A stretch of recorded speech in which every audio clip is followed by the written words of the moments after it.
From a piss couch to a crumpled up futon, it's the Legends podcast. I'm Jeremy. I got Dylan and Noah, aka Quality Autism, and aka John Sadler. No one knows that reference anymore. No one even knows who the original John Sadler was It's anymore. you. It's you.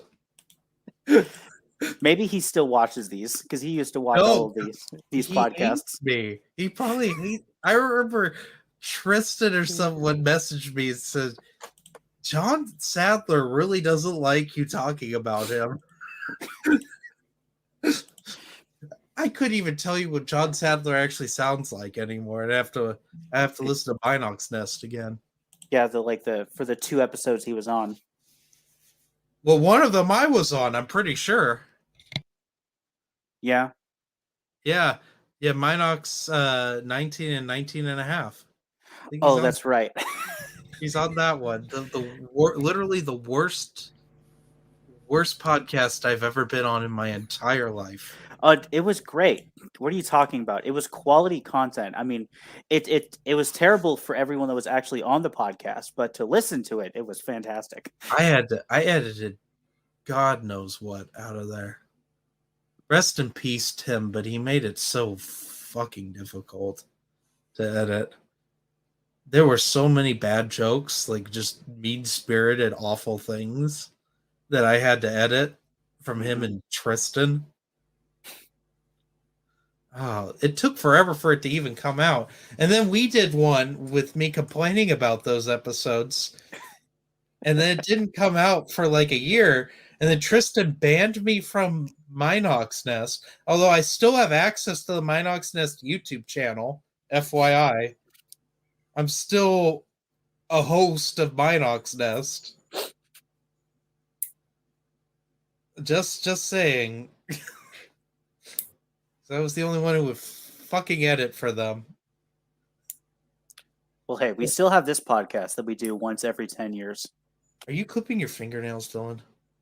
What? No. Oh, no, it's my cat. I thought you were clipping your fingernails and I was about to yell at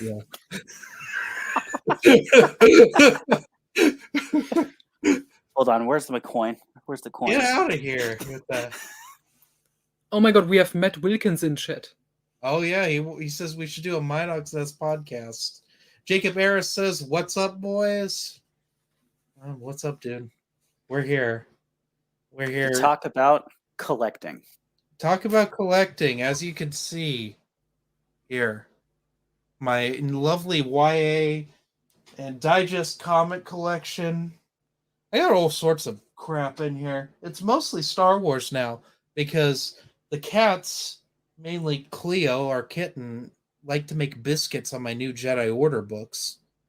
And I'm like, I either got to throw her outside or I'm going to have to move things around. So I had to basically move my shelves around so I don't have I don't have a complete Star Wars shelf anymore. I had to move all my big books so she couldn't climb on top of the books to hide from the other cat. So that was my thing. So I think we just go around. Noah has a weird time collecting because he lives in Germany. And not everything got printed in German. Mm-hmm. So he's got all sorts of weird things there that are going to be different than how I collected and how Dylan collected. This, Dylan, as I recall, you mainly stuck with mass market paperbacks. Yes, I did that because they were cheap, and I could get everything. And you could buy Legos. Back when you did that. But now, I eventually want to try to get into hardcover collecting, but I don't have the shelf for it. It's hardcover collecting is a pain, especially now. Especially post Rise of Skywalker, it is really difficult to collect hardcovers, especially the what are they called? The book club size hardcovers. Those are getting scarce.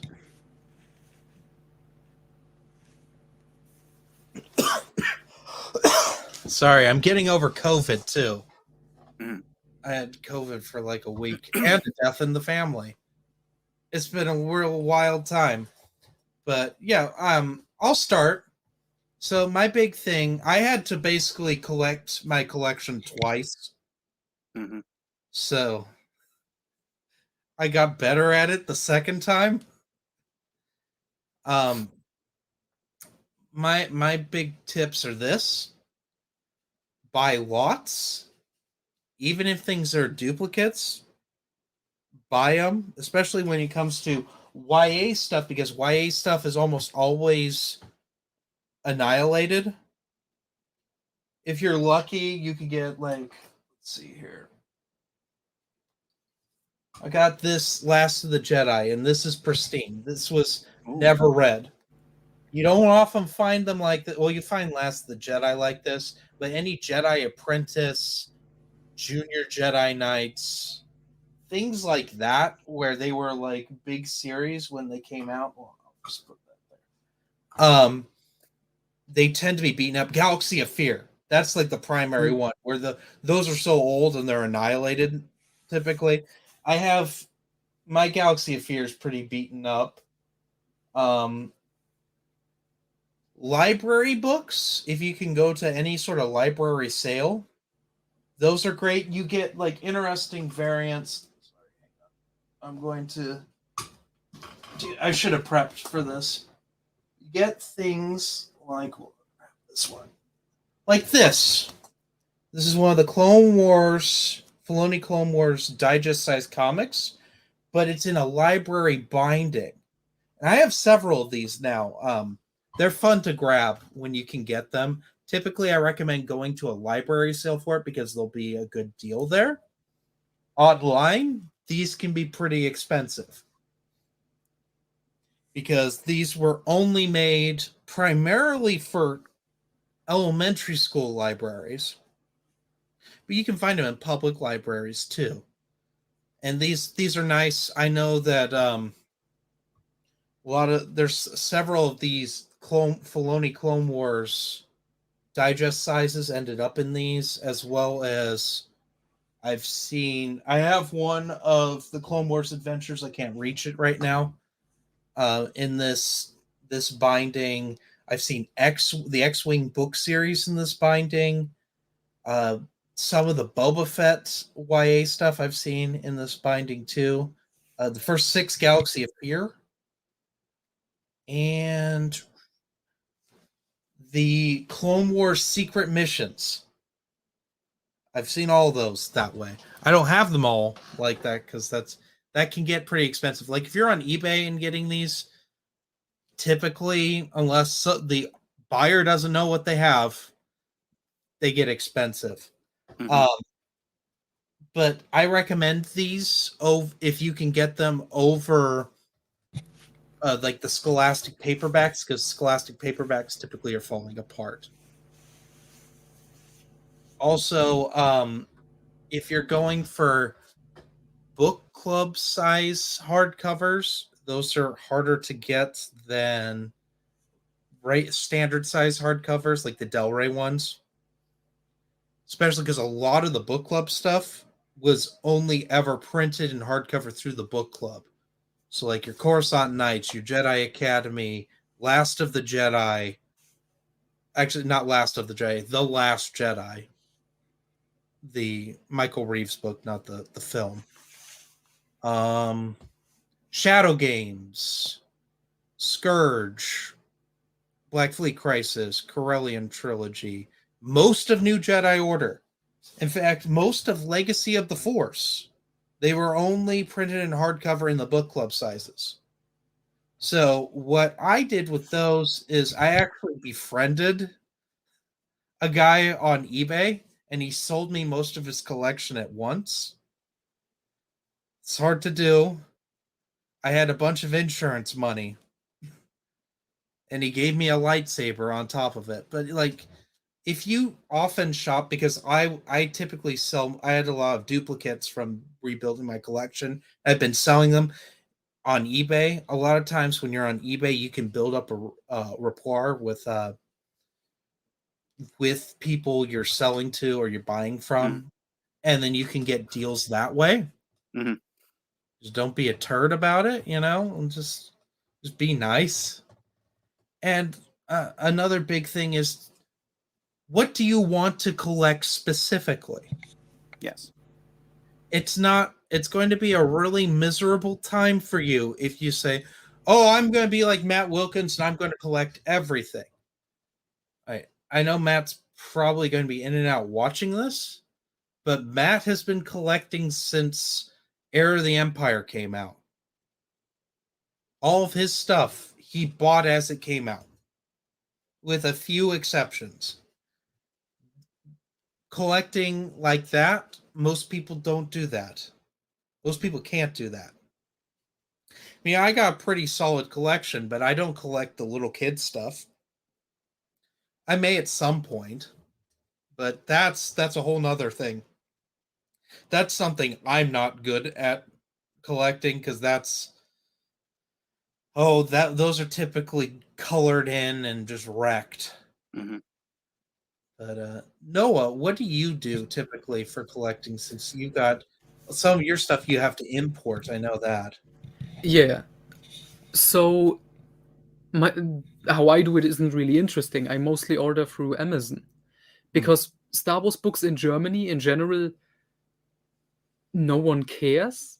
Like, they get translated mostly, they get published, but it's not like there's a giant fan base. I think I may actually be the biggest Legends book YouTuber, which is extremely sad to think about.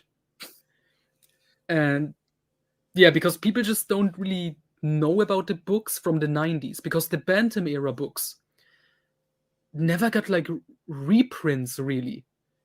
They came out in paperback, some of them came out in hardcover, not a lot.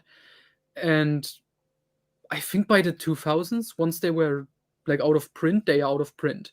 And they only were available in ebook format in like 2014. So yeah. And the more recent stuff from the Del Rey era, like let me think, the Fate of the Jedi books, for example, or like Crucible or Mercy Kill, they are still available, like on Amazon, for example, which is the biggest one.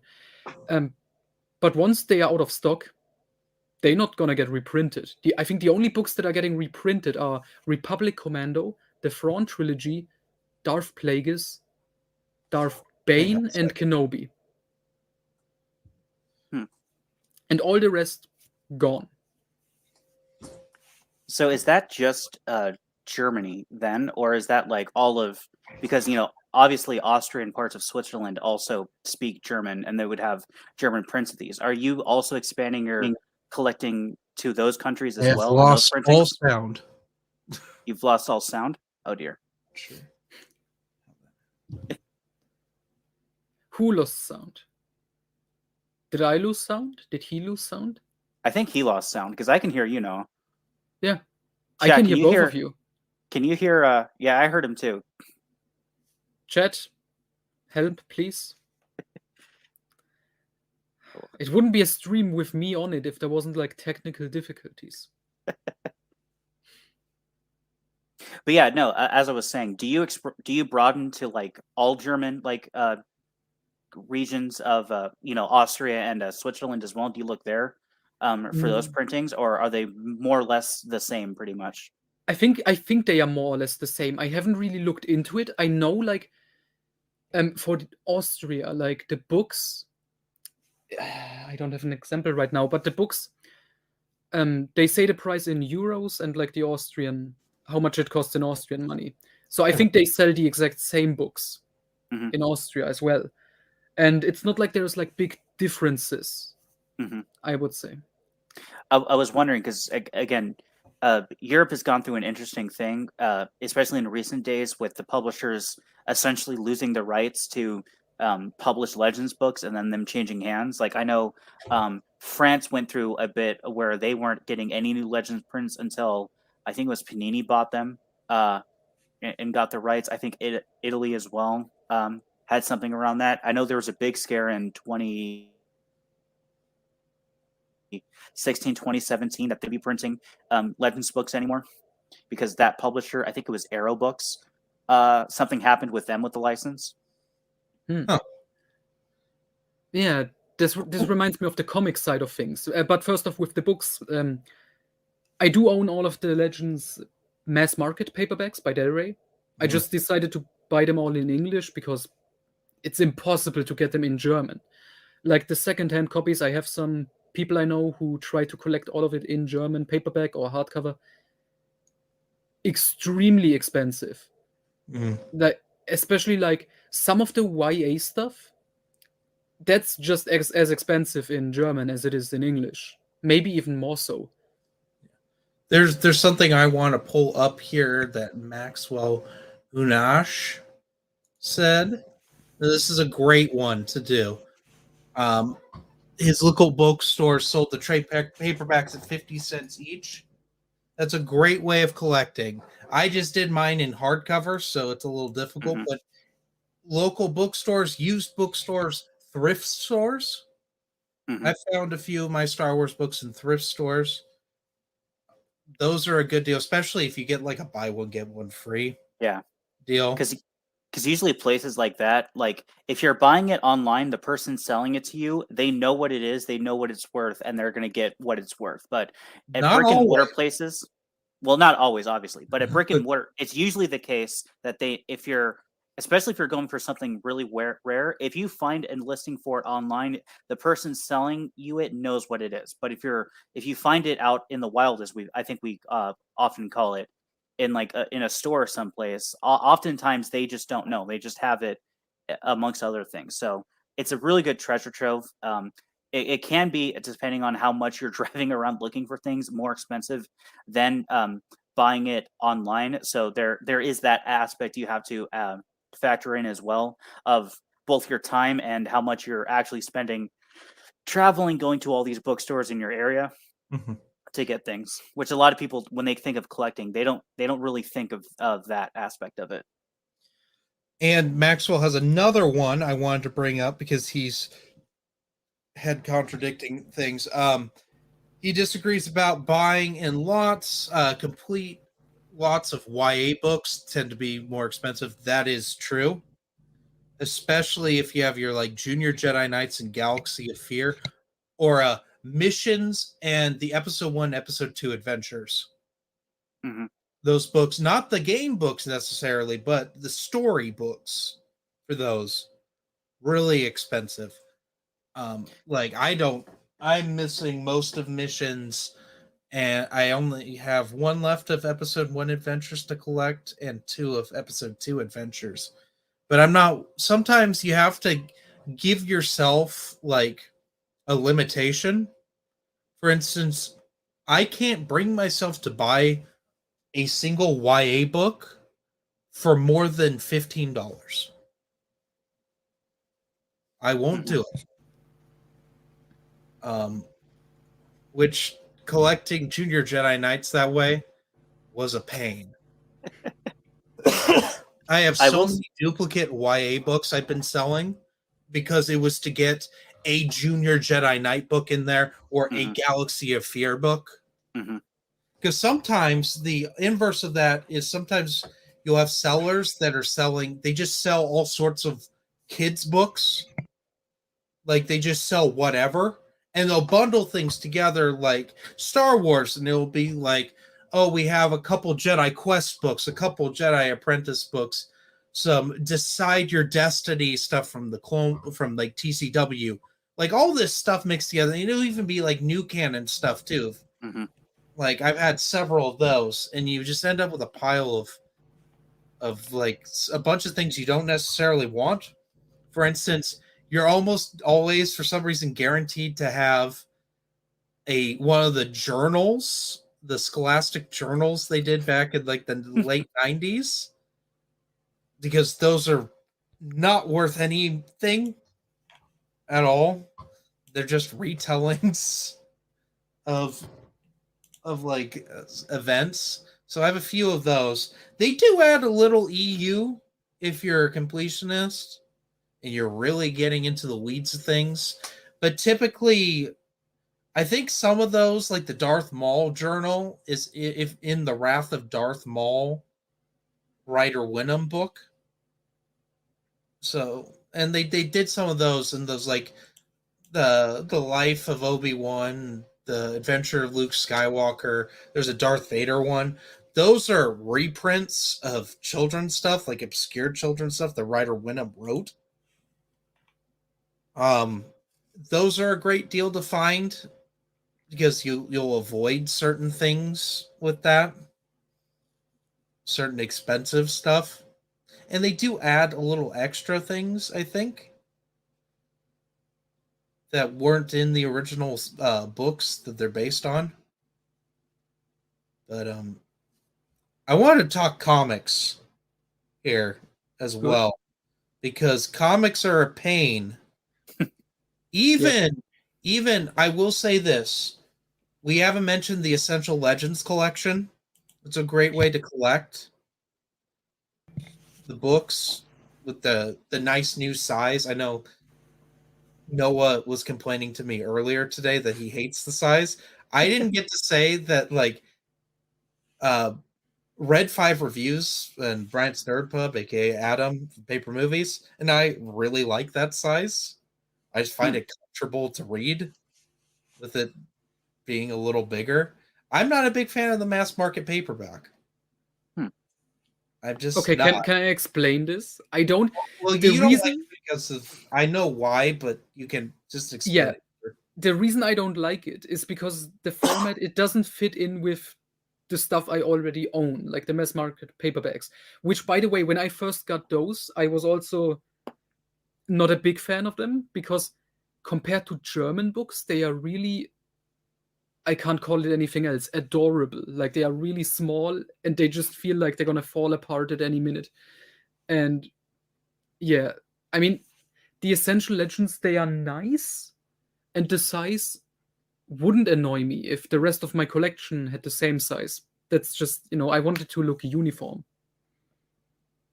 Yeah, that Revan just brings up another good point that the mass Yes. market paperbacks are like twice as expensive. Sorry, the Essential Legends collections are like twice as expensive as the normal paperback, and Mhm.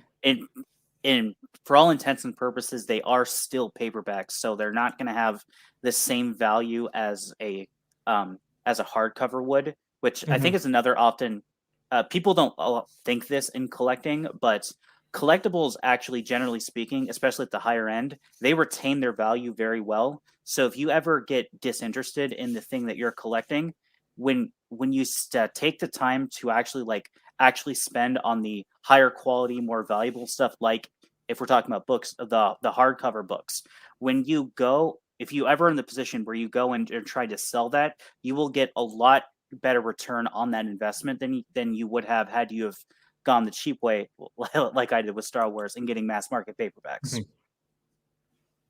Oh yeah, no, I always joke with my girlfriend that it's our nest egg because I literally I'll tell the story. For those of you who don't know, my house burned down in a wildfire here in California, and I lost all but my copy of Courtship of Princess Leia that was signed by Dave Wolferton. It's the only book I got to save. And I rebuilt my collection, but my collection when filing because we sued PG&E, like everyone sued PG&E because their incompetence caused a wildfire. Um, my Star Wars collection alone was valued at $50,000. Like this stuff, and it just keeps going up in Mhm. price. I didn't pay $50,000 for it. A good chunk of it was gifted to me the first time around because my parents were big into collecting Bantam, and then the prequels came out and they just stopped caring. They bought a book here or there, but they just gave me their their hardcovers. But I want to talk comics because like Dark Horse stuff, it's a pain to collect. The Epic collections are great and all, but they don't stay in print. Mhm. No. They are gone And- immediately. and they go for a pretty penny on eBay.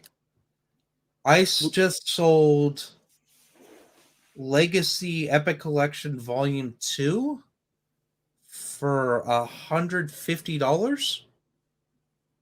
I had to ship it to Canada, which is expensive, but yeah, like they're very expensive unless you're buying digitally, which we haven't talked about buying digitally. So I honestly recommend for comic collecting Hmm. because the omnibuses are taking forever to come out. And those are like $125 a piece retail value. I have all the EU ones, with the exception of the UK comics one, because I'm pretty sure it's in the third Marvel Years omnibus. But I might buy it because I want to. I haven't decided yet. I have the space for it. But like the omnibuses keep being pushed back. This is one of the main reasons I wanted to do a Legends podcast. They just pushed back the New Republic Omnibus Volume 1 to January. It was supposed to come out in July. And then it was supposed to come out in September. Then it was supposed to come out in November. Now it's January. They haven't even announced any new ones, which has me a little worried. Because usually we would start seeing pre-orders up for those by now. But like Marvel's just pushing back all their omnibuses, and I'm not sure why. Which when reading the uh, with an omnibus, it can be a pain to actually read them. So I honestly double dip and I get them digitally as well. Because just for convenience sake, because you don't want to take, if your oil's getting changed, you don't want to take one of the big omnibuses to the the Valvoline. Yeah, that's actually another great reason for digital, because especially with comics, it is incredibly easy to damage them while reading them. Yeah. Whereas digital, it's at like my my take on the comics collecting is that physical collection is for the shelf and to look nice. Digital is to actually read them. And they're good reference points. Like I pulled down my Old Republic omnibus, the one with all the KOTOR comics in it, just to reference something. They're Mhm. great reference points. It's like the same as like a guidebook. Mhm. Reading a guidebook's a pain because they're so big. Right. I talked about, in my opinion, market paperbacks. I don't like reading them because they're a little too small for me. I don't like reading the big guides unless they're like the DK guides, because those are really light. But like reading an omnibus is a pain. Although it's really nice to look at and page through occasionally, because the oversized art, it's just beautiful typically. Unless, I mean, there's some Star Wars comics where the art's trash. Mhm. Um, some of the Clone Wars Digest comics have some very trash art in them. Some of the Tales comics have some really trash art, which that's another thing. If you're collecting Epic collections or the omnibuses, the Tales comics are split up in weird ways and are sprinkled throughout. Mhm. Because I'm almost certain someone who makes Epic collections watches Matt's Expanded Universe. Because Mhm. like not the first wave of them, but afterwards, they kind of follow Matt's Expanded Universe and how they're sprinkled in. Yeah. I noticed this with the Epic collections for like Legacy Volume 4, which has all of the Anya Solo comic storyline. Mhm. They throw in one Tales comic and one comic from Visionaries, which is just which doesn't two stories actually from Visionary, which don't have a story because they are pretty much just artwork. But now, and this is just a little fun fact, because the Epic Collection on the back, it always says, oh, this is set here and here, these stories. Mm-hmm. Because it says, oh, the stories in this volume take place over 100 years after Return of the Jedi. Those two Visionary stories are now canonically confirmed to take place 100 years after the films. Yeah. Wikipedia actually listed them as taking place there now. It's amazing. Well, Visionaries was never supposed to be canon, but Tell Dave that to Filoni Wikipedia. put Darth Maul in TCW, and it made it all canon.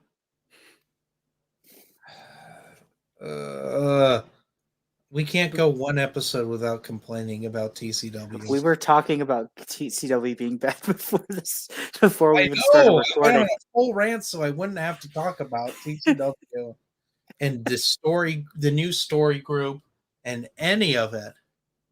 Mm-hmm. So let's continue talking about the comics, because that's a good topic. Because collecting comics, as you said, is painful. And ask me as a German, it's even worse. Yeah, when you have that weird set where they all are numbered. Oh yeah, okay, that's an awesome thing. Okay, first off, a little backstory. When I started collecting Star Wars, I bought all of the Timothy Zahn books, secondhand copies, because I've heard he's the best author and I read all of his stuff. Then I was like, I enjoy this, I want to branch out. But I can't afford the rest because, like I said, secondhand copies very expensive. And so my brother's girlfriend at the time gave me her like Kindle ebook reader. And then I was like, oh, this is neat. And then I could buy the books digitally, and only afterwards I would get them in like the English paperbacks because, I want them on my shelf. Yeah. But I didn't want to start collect comics at all at first because collecting them in German, impossible. Like, just impossible. You can't even find secondhand copies for a lot of the stuff. Definitely not cheap. The stuff that you can find is mostly expensive.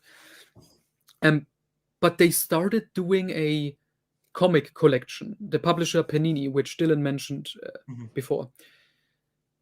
And I think it started in 2016 and ran until 2020 or 2021. And I bought all of them, and that's a couple €1,000, but it was a good opportunity because they reprinted a lot of Dark Horse. Not all of it, but a lot. I think the only bigger stories that are missing are The Old Republic, like those cash grab tie-in comics, and Knight Errant. And a bunch of like Tales, and Dawn of the Jedi is missing. And the second half of X-Wing, which was never translated into German anyway. So, but yeah, it's 120 hardcovers, just collecting all the Dark Horse stuff because they didn't have the rights anymore for the original Marvel comics.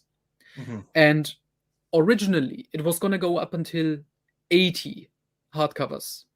But it was so successful, they went until 120.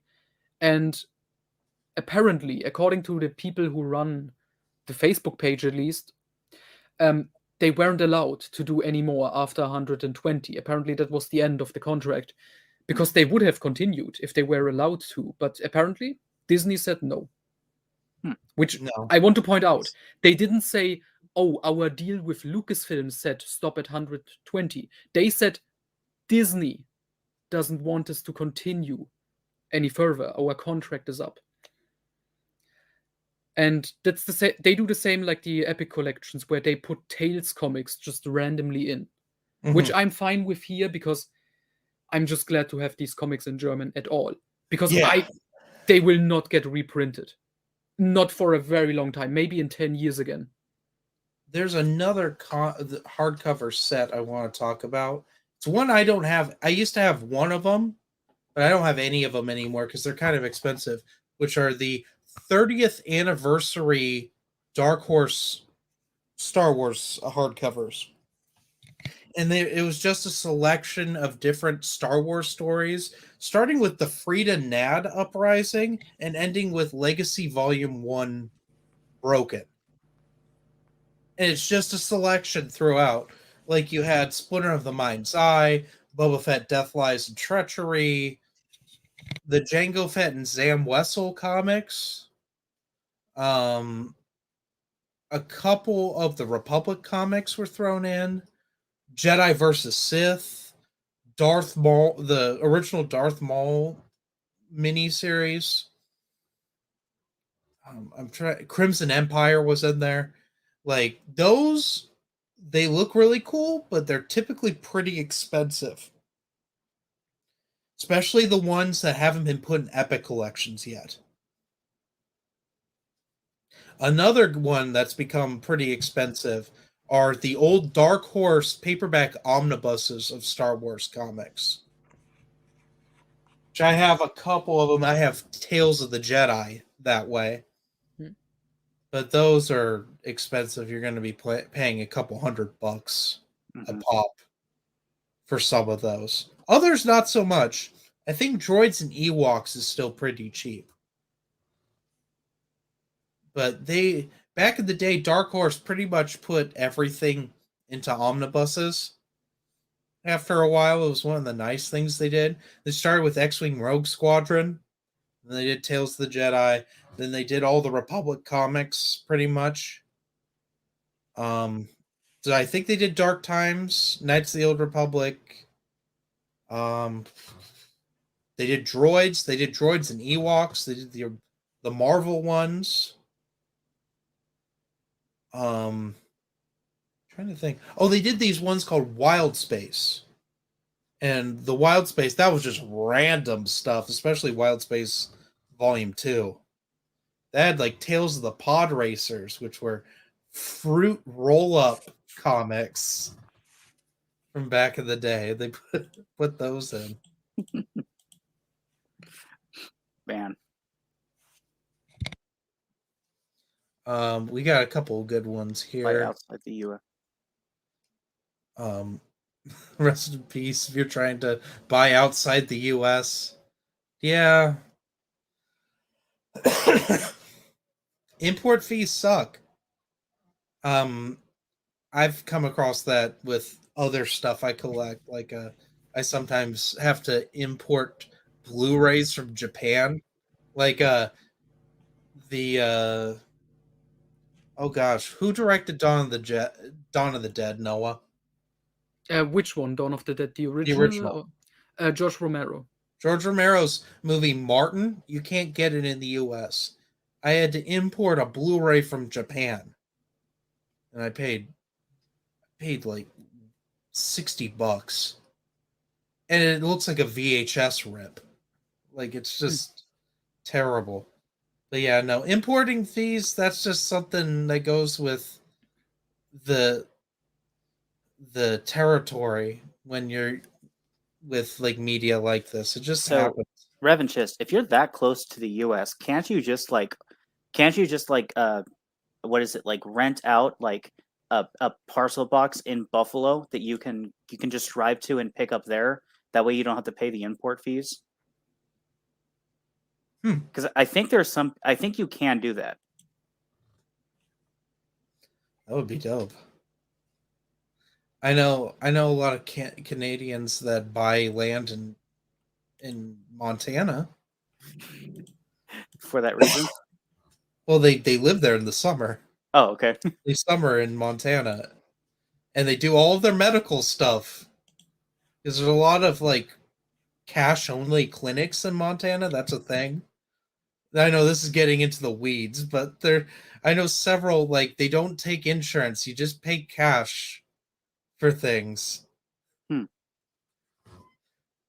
If you're into that, which that's just weird on so many levels and kind of sketch.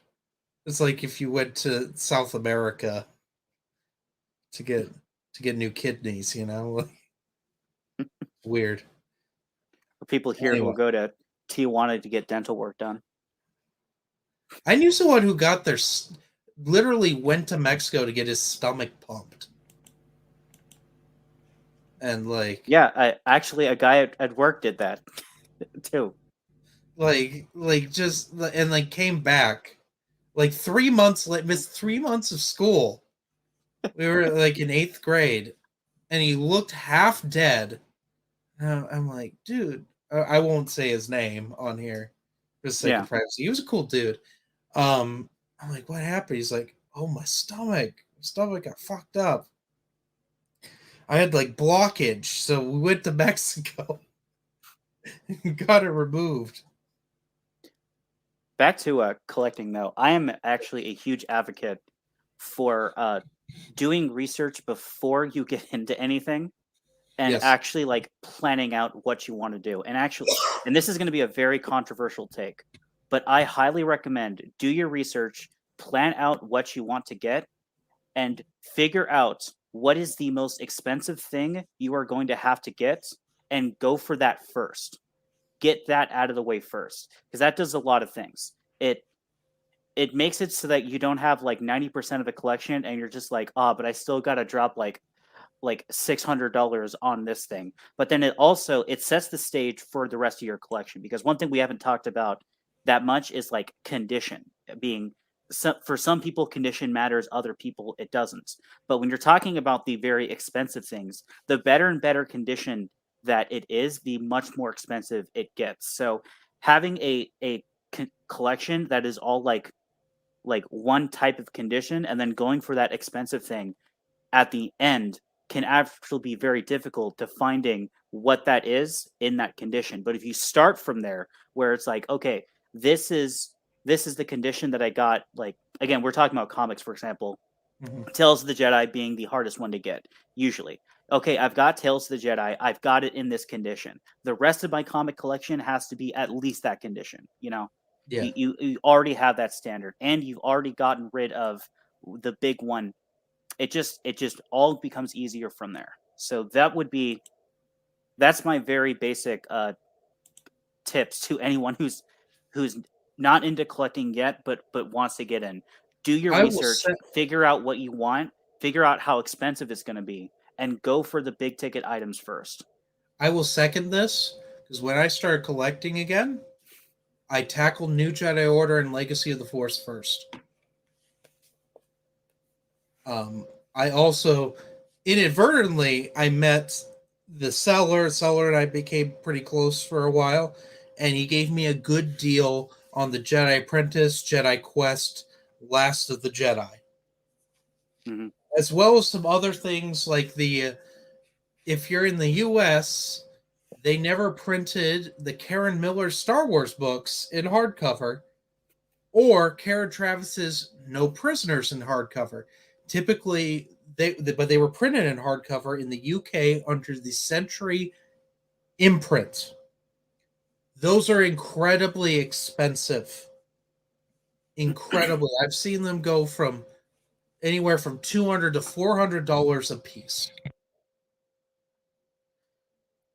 Because you typically have to import them in. I was fortunate. This guy had 3 of them. I got them around the same time. I also got Coruscant Knights, The Last Jedi, and Shadow Games. I'm trying to think what else I got. Oh, I got Yoda Dark Rendezvous and MedStar as well. Took them all out first, because those are a pain to get. Especially Shadow Games,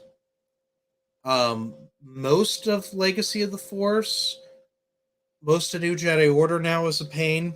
It didn't used to be. When I started collecting Star Wars hardcovers, New Jedi Order, even the book club exclusives, weren't a pain, except for Traitor. Traitor is always tedious to find in hardcover. Because Traitor and Dark Journey were individual book club size hardcovers that weren't collected, because typically the New Jedi Order stuff would be collected in two book sets or 3 book sets. Because they were all the ones that came out in paperback were usually duologies or trilogies. Yeah, except for those 2. Oh, and Final Prophecy. Hmm. Final Prophecy, but Final Prophecy's always. I've personally, the 2 times I had to look for it, it was pretty easy to find those. I actually found Vector Prime for $1 in a bookstore, I think a thrift store. But like getting those big purchases out of the way, whether it's comics or novels, but pick one or the other is Mhm. my thing, and then focus on the other one that doesn't matter as much to you later. Yeah. For me, it was getting the novels because this was before Essential Legends, and like the epic collections were pretty easy to get back then. So I pick up like one of those a month, that sort of thing. Although now they're a pain.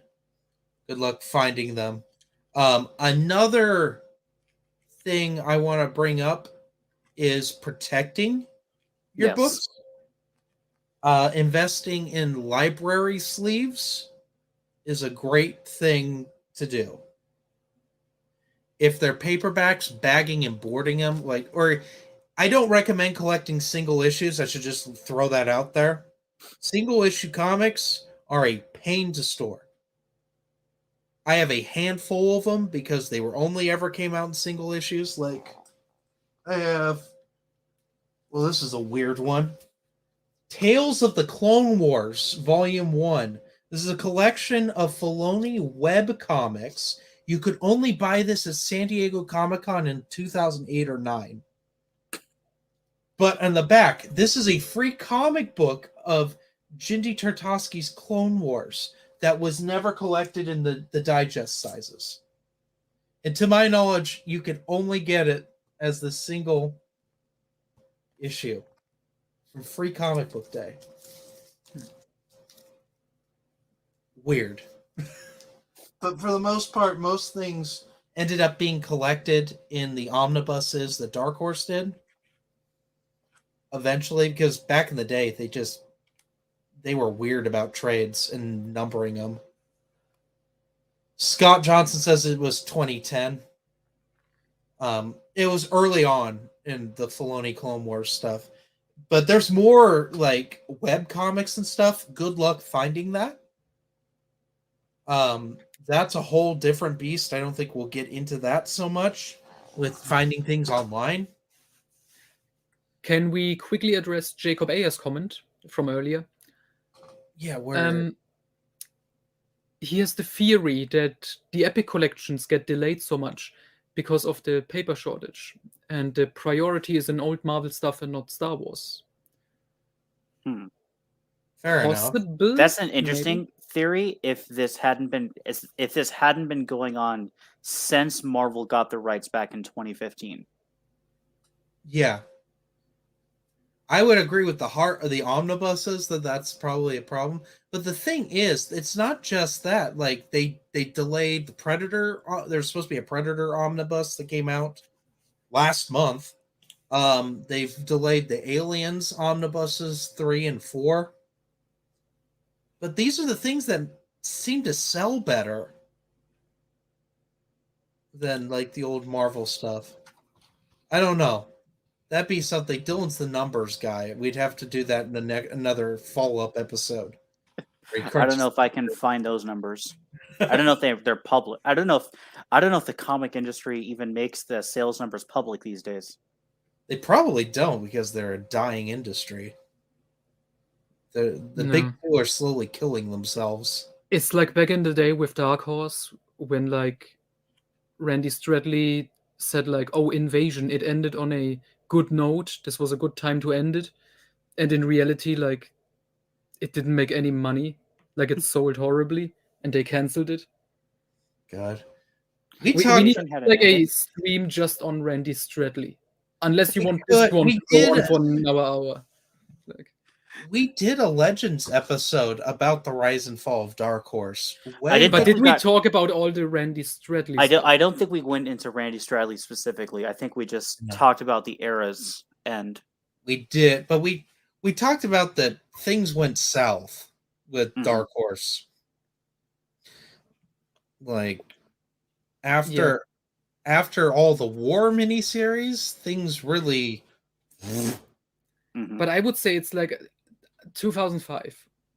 Like I told you, Randy Stradley's idea, hey, let's cancel every currently running comic series and restart, basically. And that gave us Legacy and Knights of the Old Republic, as well as Dark Times and Rebellion.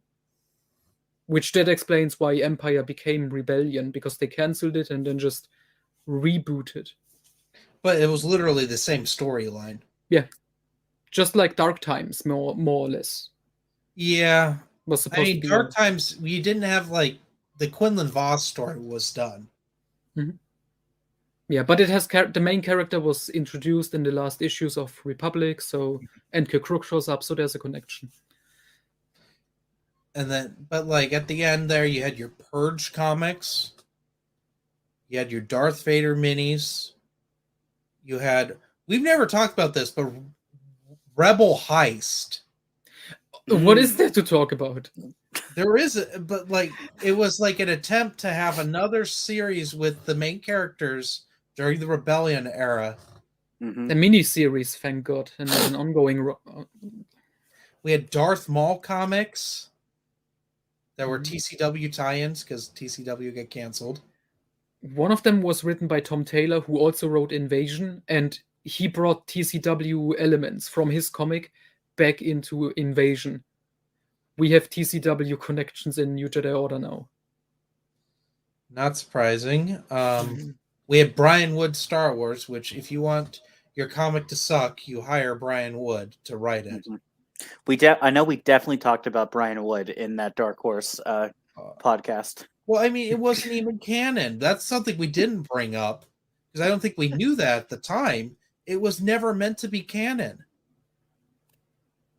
Which Noah and I talked privately about this with Matt Wilkins, but with that being said, does that mean that Invasion's not canon either? Or do you mean the Empire and Rebellion books? Well, there's the Empire and Rebellion books, yeah, because those tie into Brian Well, Wood's. in a way, because as I learned recently, Martha Wells did an interview where she said, like, in terms of continuity, she was given the storyline for the Brian Wood Star Wars run to make sure her book doesn't contradict it. Mhm. Which means if Brian Wood stuff is non-canon, and she was told to coordinate it, her book with a non-canon storyline, it means her book could also be said to be non-canon. Mhm. And same would go for Honor Among Thieves. I haven't read either yet, but I'll have to keep that in mind when I'm reading them. Yeah, I mean, Well, they there's don't a- connect there's a or reference contradict to a anything. because- Nogri. Han recognizes a Nogri in Honor Among Thieves. continuity error in Honor Among Thieves. And that's the only piece of continuity. I personally, and people could disagree with me, it's okay. I don't consider season 6 of Filoni's Clone Wars canon because it was released after the buyout happened. Mm-hmm. I don't consider any of that canon. Like that D Squad, the Jar Jar Mace Windu team up. What else happened? Oh, Yoda's weird dream where he fights Sidious. That was a thing. I vaguely remember that airing on TV back when I was younger, and I was so fucking confused as to what the hell was going on until the end when they revealed, oh, it was all a dream sequence and it's Palpatine and Dooku talking or something. That's when Bane showed up, right? As like the That's part of that armor. story arc, yeah. Yeah. And he's not Bane. And he's voiced by Mark Hamill. Oh yeah, that's right, he is. I always forget that. It's Well, like yeah. how Savage Press is voiced by Clancy Brown. But really, like the episode, to go back quickly, the episode where Yoda fights Palpatine, I had no idea what was going on until the end because I legitimately would have believed that it's real. Like, I didn't immediately think, oh, this has to be like a dream sequence or something. We had Dooku versus Anakin and Obi-Wan. We had Obi-Wan versus Grievous. Like, it was possible to just be real. It was dumb enough. Mm-hmm. Liam Neeson's in those episodes too as Qui-Gon. Obviously.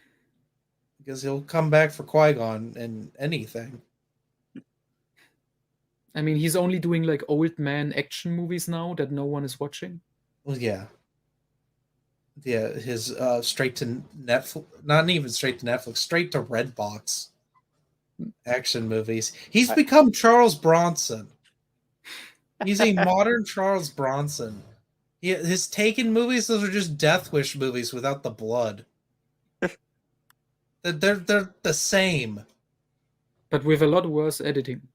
A lot worse edit. Oh yeah, the 15 cuts of him climbing over a fence in Taken 3. I did his showing up as Qui-Gon at the end of the Obi-Wan series, and they put a fake beard on him and a wig. Well, I mean, he wore a wig the whole time he played Qui-Gon in Phantom Menace, but at least the facial hair was his own facial hair in Phantom Menace. It's not in the Obi-Wan series.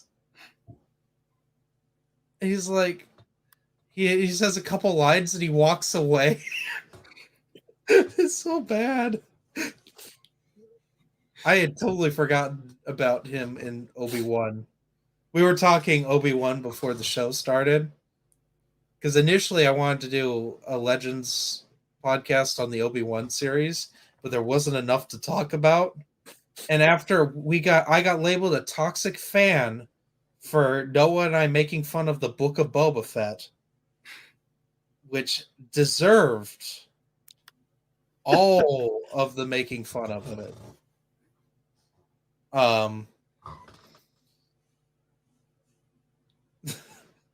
Max was like, I was gone.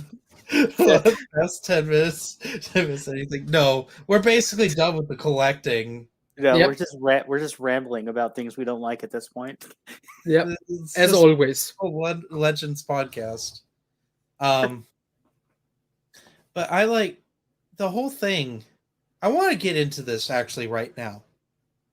When did the timeline get wrecked? And who do we blame for the timeline getting wrecked? We can't just blame Dave Filoni for it.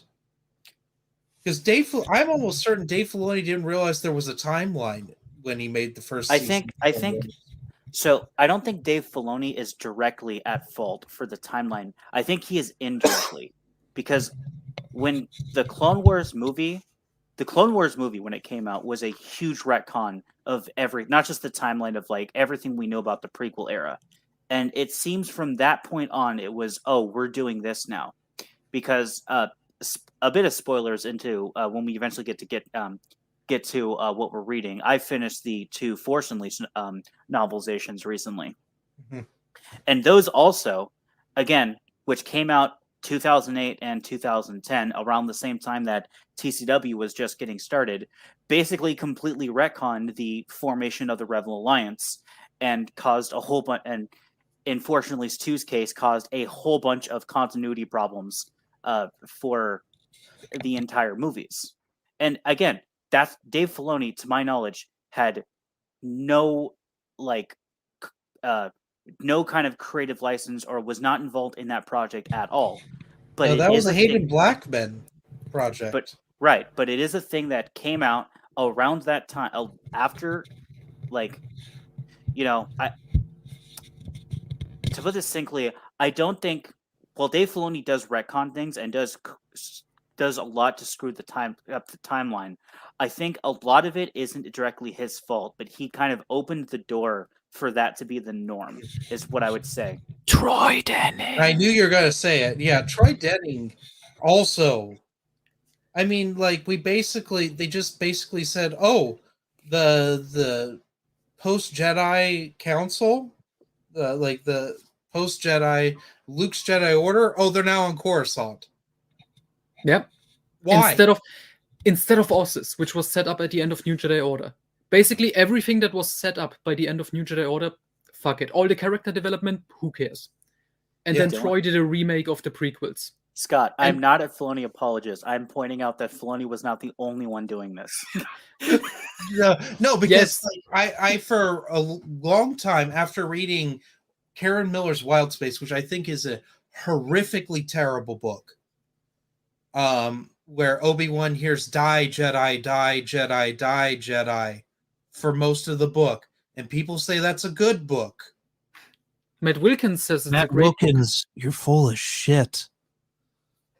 There, he can find that later and complain about it on Marco Polo. That book's terrible. And like the whole resetting the Clone War, that one, it specifically says, oh, half the Clone Wars happened in 3 months. Mm-hmm. But I don't think that was Karen Miller's fault. I think she was told to put that in because Karen Miller doesn't care enough. Yeah. To actually, she treated Star Wars like it was fan fiction. She had no respect for the IP. Mm-hmm. And it's so clear by Stealth and Siege when she phoned in those books that there was no caring whatsoever. Which, I mean, you can kind of apologize in a way because Travis dropped out and Miller had to write 2 books instead of 1. But even then, like, even if Gambit was like Siege and Gambit was 1 book, it would still suck as a story. Stealth and Siege. I love that that's just become the meme, but that's what those books are called now. Yes, Siege and we've Gambit. we've like Mandela affected the title of those books. But like, I think Karen Travis left at the perfect time. Mm-hmm. In some ways, in her own arrogant weirdness, she saw the writing on the wall and peaced out. She did it in the most Karen Travis way humanly possible. But she's like, this isn't my Star Wars anymore, and left. I'm kind of proud of her. Plus, we didn't get any more Republic Commando nonsense. That series just stopped and never got finished. It stopped at like at the worst Imperial time. Commando is so infuriating because it's like, there's why did it have to end there? I know this series is bad, but I still want to know how it ends. I think in a way, I know on a forum she said, yeah, everyone was going to get a happy ending. That's BS. No, except for I forget his name, but it's like the new clone that's like a new batch that joins like Omega Squad. She says off, Cal kills him because he like tries to betray them or something. I'm just like, oh, okay. I honestly think she was going to lead up to what caused Children of the Jedi. I think that's an interesting take. Well, I mean, that's No Prisoners is a prequel to Children of the Jedi. Yeah. As many of the characters that and the weird thing is that it's a good book. It's probably her best. Which is bizarre. Hard Contact, I think, is her best. I think that's all of her strong points. I mean, but No Prisoners has Pelion. What's that? No Prisoners has Pelion, so it's better. Those are definitely 1, 2, and the third best book is probably the TCW novelization. I was going to say interesting. that, yeah. As terrible as that is to say, that's probably her third best. I will say that's a solid novelization. It is. It's such a shame. There's several chapters before the movie starts, and they're the best chapters. Right, and all the stuff in the book that isn't in the movie, you're just like, wow, this is really cool and interesting, and it's really dark and gritty. And then like the movie happens, and you're just like, but this is like terrible. Why is this here? Like, I know it's not your fault this is in here, but like, why is this here? This is a children's movie. I just think it's funny that they made an adult novelization for the TCW movie. Mm-hmm. It's really dark too, especially like the when like the clones are like basically like trapped and like besieged, and they're getting picked off one by one, and it's like this super gritty like war story of them just trying to survive.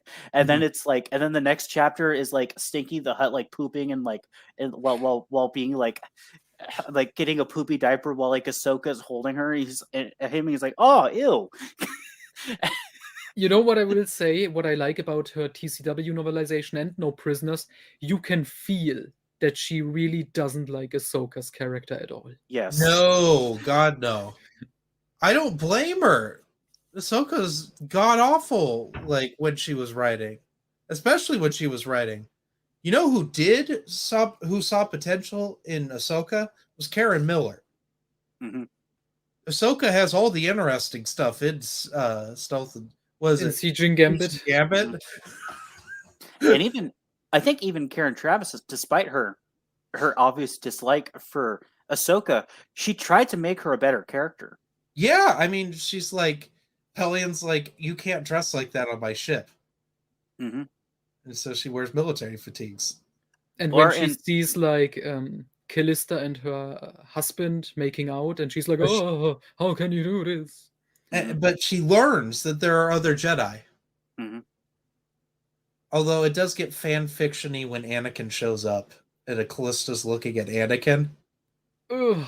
That's like the one point where I'm really taken out of that story. Mhm. Because No Prisoners, if you're gonna read a Clone Wars tie-in novel, read No Prisoners. It's the best one. It's Rex's perspective for a lot of it, which is really interesting. If Rex is one of those few TCW characters that I think is actually really good. Um, Along with Cad Bane and Hondo. But I think I like Hondo more because in Rebels they made him just a joke character. He's like the best part of Rebels. If you've, I don't think either of you have seen Rebels. I've seen the first 2 seasons and then I gave up because it wasn't worth it. Oh, season 3 and 4 are bad. Yeah, I figured I as got much. some enjoyment out of seasons 1 and 2. But once they add Thrawn in and Thrawn doesn't act like Thrawn, he throws a temper tantrum at one point. I Or saw there's that. another scene where he's doing kung fu with robots. Mhm. And his code word is like Rook, because remember the Throne trilogy, Well, Rook remember the becomes Nogri. Rook's a character in season 4. Yeah, which just shows like Filoni didn't plan or care. Like to me, that's obvious. Like, oh, he was gonna put in Rook as the code name, like as a cheeky little reference. He wasn't gonna bring in the character, and then Well, he you know did. who also shows up at the end of season 4? Hellion. Yeah, in name gets mentioned. Well, he talks. Yeah, I know. He did. He did sound British, right? At least give him that much. Yeah, I think so. Okay, at least something. I can't remember. That was the scene where Palpatine was a fake hologram and then turned into regular Palpatine hologram. And the royal guards are fighting Ezra, and they have levitation staffs. That's what their staffs do now, is they levitate people in a force field. I'm not sure what that does. I don't know why you would have that. Does that Magnino Alex in the comments. Hondo is just Jack Sparrow. exactly? It's the best part of Rebels. Wherever Hondo, and he has a weird Ugnaught sidekick for some reason in Rebels, and like that's just there. I don't know. What I'm getting at was skipping Rebels was the best decision I've ever made. Oh yeah, Yeah. dude. I will say Rebels was better than season 7 of TCW. Season 7 of TCW was the most infuriating thing I've ever watched. 1/3 of it was to promote Bad Batch, which makes no logical sense why the Kaminoans would keep defective clones. Because as we remember with Karen Travis books, they murdered him. Yeah, they Yes. euthanize them. Yeah. They euthanize them for less than that. They euthanize them for being too good at their jobs. Yeah. But Um, I don't know. Okay, I don't know enough about season 7. Please tell me if I'm wrong. There was stuff released before that was going to be in season 7. Obviously, like the Quinlan Voss garbage storyline, which became the Dark Disciple. Yeah. The Son of Dathomir, and I think that's it.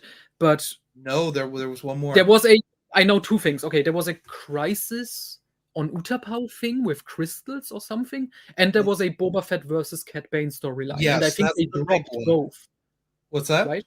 I think they dropped both. Like they never told them in any material, right? Yeah, so there's alpha rendered cutscenes for those. Yeah, I've seen those. And there's an extended talk of Obi-Wan and Anakin talking about Anakin moving on from Ahsoka. That is voiced and stuff, but they never put it in. I think they didn't put the Boba Fett stuff in because they were making Book of Boba Fett and they wanted Cad Bane in it. Dark Disciple, they just didn't feel like doing that. They reference Son of Dathomir, but they don't. It's not in it. Instead, we have the second arc, which is Ahsoka hanging out with a swindling side shave girl and her annoying sister. But they're both annoying. It's just the sister's a little more annoying. And then they uncover that Maul is still Mandalore, I guess. And then Sabine? Is it Sabine? I can't remember. Who's the the the head of the Mandalorians at the end of Duchess Satine. no, her sister. Her sister shows up. I don't know that. Because she's now a character in Mandalorian. And Sabine Wren, who's the Mandalorian in Rebels, is mom's with her. So and they're like, we need your help on Mandalore. And so they get Ahsoka to help them, and then Anakin meets up with Ahsoka and gives her her lightsabers, which are now blue. Because why not? And then she goes and sieges Mandalore with Rex, so we can get them out of the way, so the Revenge of the Sith can happen. And then that's where all the money went, was for that last arc. Like, they even changed the TCW logo for it. They do a terrible motion capture fight where they actually got Ray Park to be Darth Maul again, so he can fight Ahsoka. Which normally I'd be like, I hate this, but Ahsoka survived General Grievous, so of course she can survive Maul. Can we just appreciate? Can we just appreciate for a second how all of this sounds so fan fiction-y? Here's Ahsoka. She fought Grievous. She fought Darth Maul, who's resurrected. Did she fight Dooku at some point? No, I'm shocked they didn't have that. No, they were too busy having Anakin fight Dooku. Anakin fights Dooku 3 times in TCW, including the movie. He even fights him with Obi-Wan at least once. This time we're doing it together.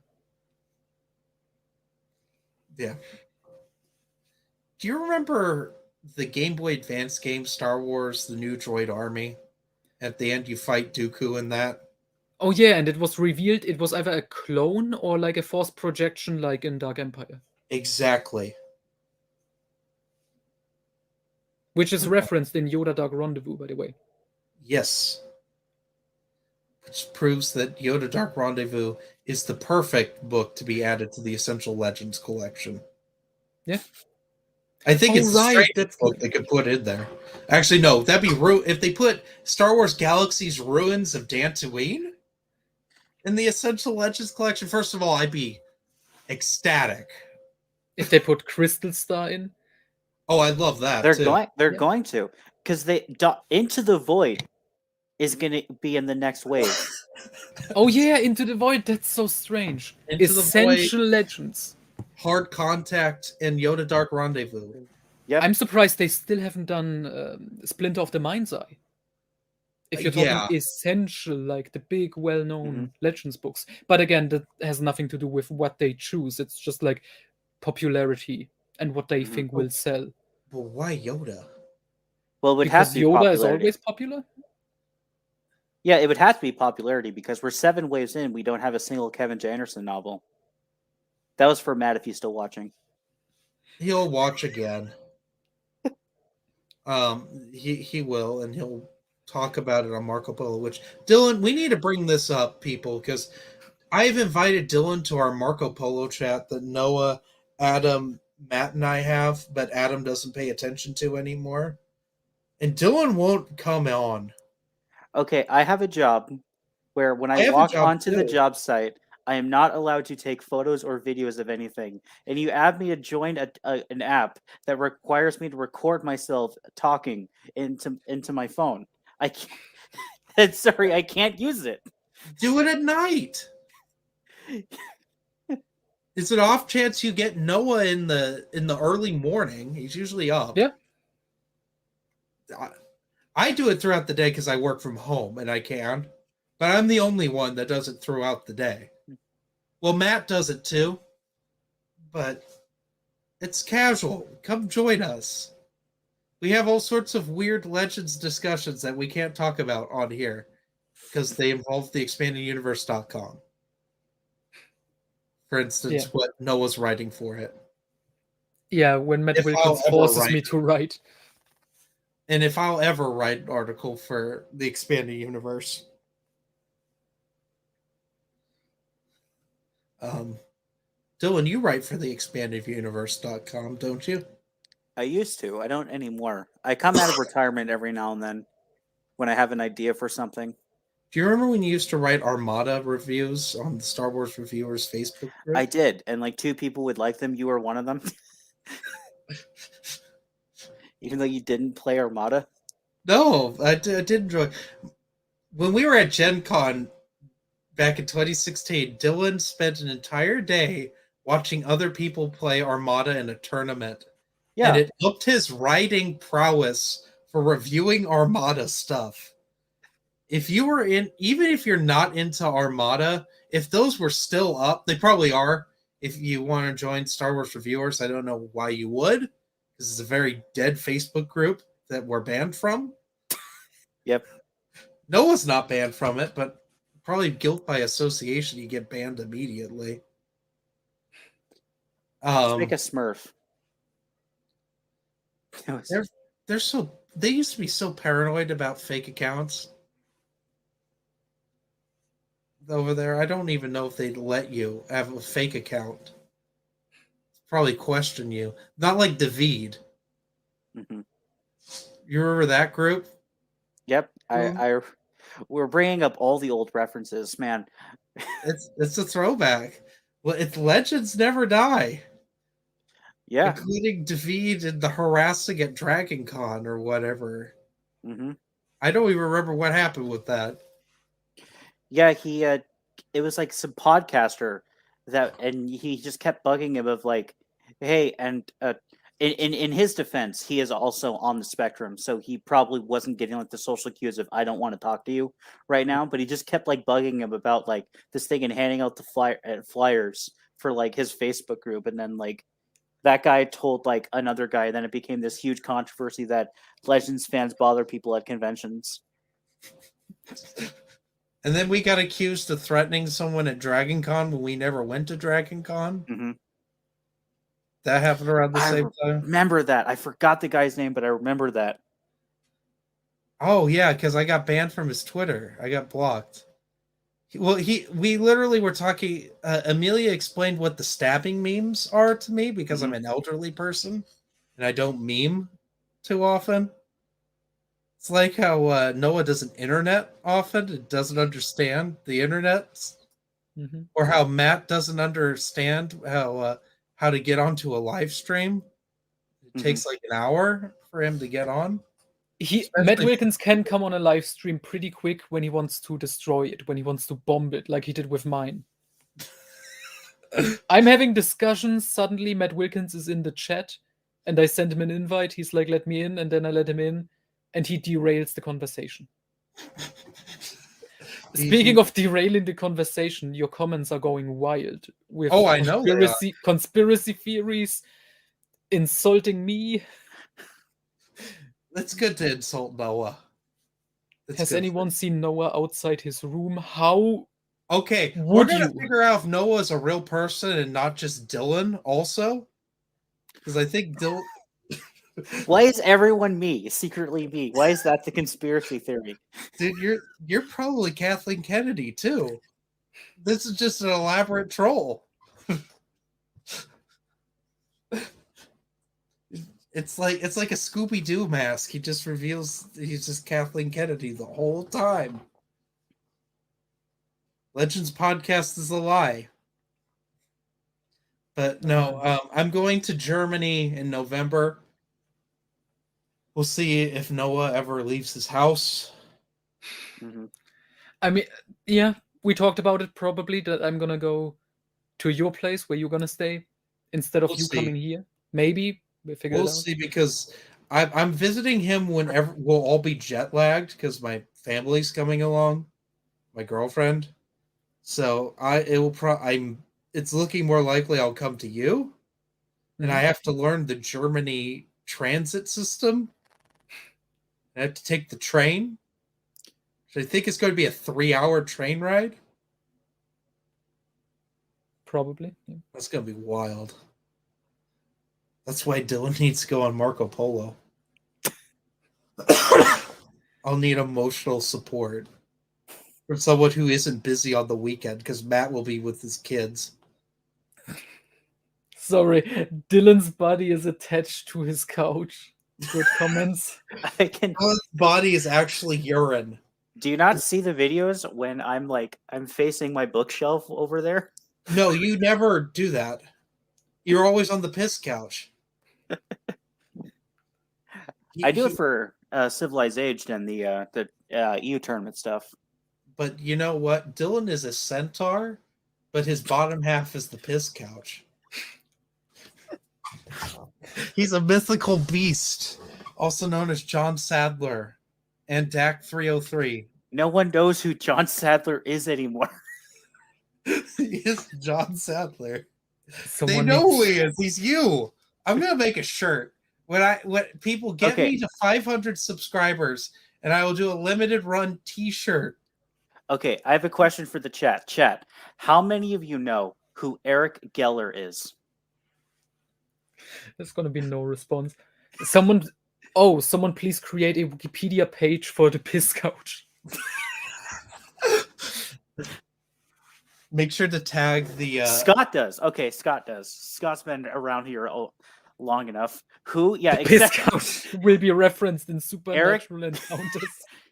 Eric Geller was around at this the Eric Geller era was around when John Sadler was still active.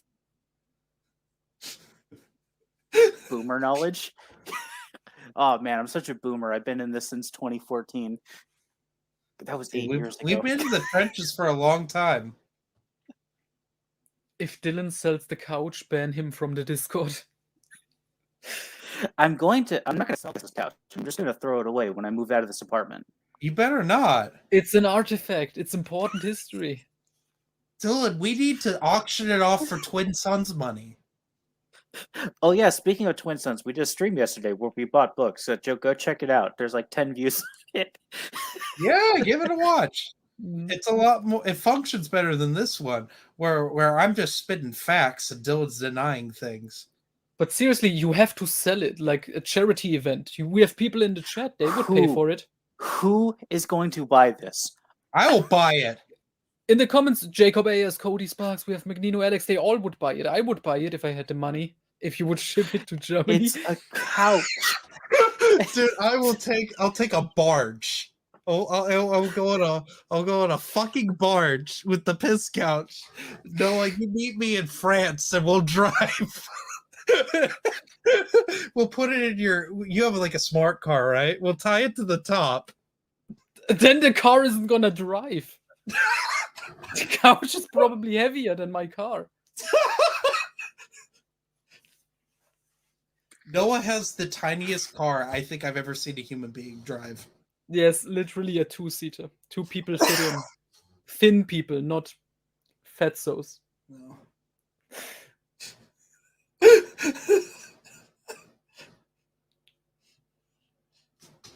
I just want to thank you, Maxwell, for this.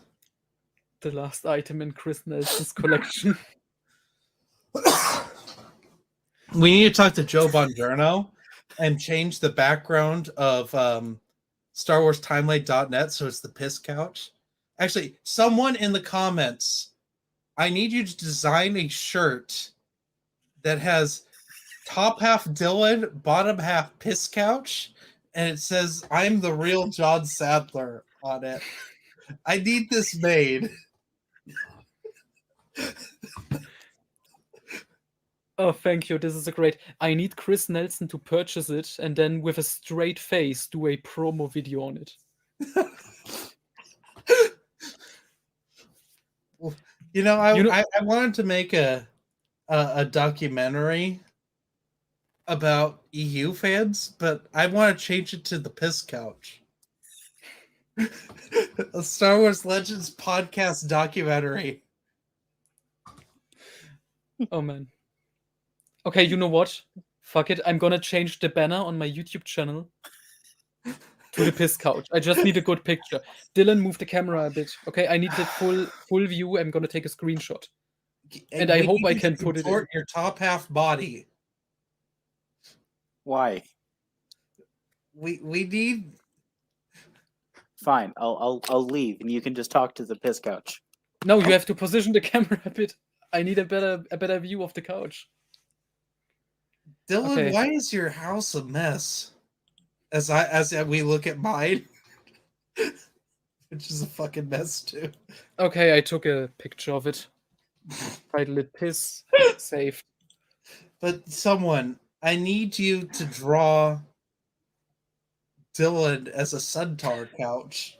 Says, I'm the real John Sadler. And he's holding quarters. He's got two like bags of quarters. Hello, Brady Perkins. Welcome. You came in at the best time. Dylan just left. Oh, there he is. But yeah, Okay, Dylan, I took I'm a adding to the screenshot. shirt that I want. You need to get me to like 500, 600 subscribers, people. Just keep subscribing, and we'll get a limited run T-shirt of Dylan as a centaur couch, holding up 2 bags of quarters, and yelling that he's the real John Sadler. Quarters. I don't have quarters, but I do have pennies. Anyway, this is so the thing I like to collect is coins. So Get here's the my Get the collection fuck out of of here! fly- No, no, no, no, no, no, no, no. Oh man. My hackles are raised. Yeah, It's getting out of 1857 is control. the oldest one I have, actually, but I do have a coin from Take you and your 1839. toupee out of here. What are you reading, Dylan? I haven't started it yet, but I am on the Han Solo Adventures by L. Neil Smith. As I said before, I What? recently finished. What? There are solo Sorry, adventures by the L.D. Lando, Smith. the Lando Calrissian I would read Adventures. this. Right. But yes, long day. But I Okay. recently finished, as I said earlier, the Force Unleashed duology. I read Please, them. I need details. Sean, his writing style, please tell me. What do you It's think? interesting. Is it better than Fatal Alliance? 100% better than Fatal Alliance. Well, that doesn't take much, but Okay, so it's really interesting. He is terrible at fight scenes. Maybe it's Yep. because I'm used to. I just gotten used to like Lucino and Stover and even Denning amongst all his bad things. He can write a pretty damn good like actual sword fight.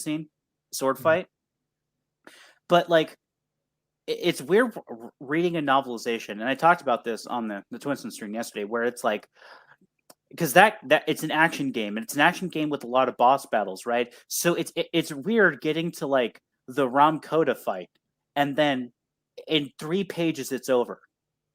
But in game, it takes you like 10 to 15 minutes to beat him, and like all of the fights are like that, like where it's just you get to the fight and you're just like, oh, that's it, it's over. Mhm. Okay. And it's not just the sword fighting, it's also the blaster fight. It all reads like he just wrote what he saw on screen. Hmm. And it has this like weird fan fiction-y feeling of like Yeah. he doesn't really know what to do, like how to write this stuff. The one saving grace bizarre. for it was that it's told from both Starkiller and Juno Eclipse's perspective, and I felt the Juno parts where it's just her POV and her thoughts and what's going on were fascinating. I enjoyed Oh, yeah. those parts, but the rest of it, because I don't like Starkiller, I don't find his character that interesting, and again, I don't like how much of a wrench it took to the already shattered Rebellion continuity that those two novels had.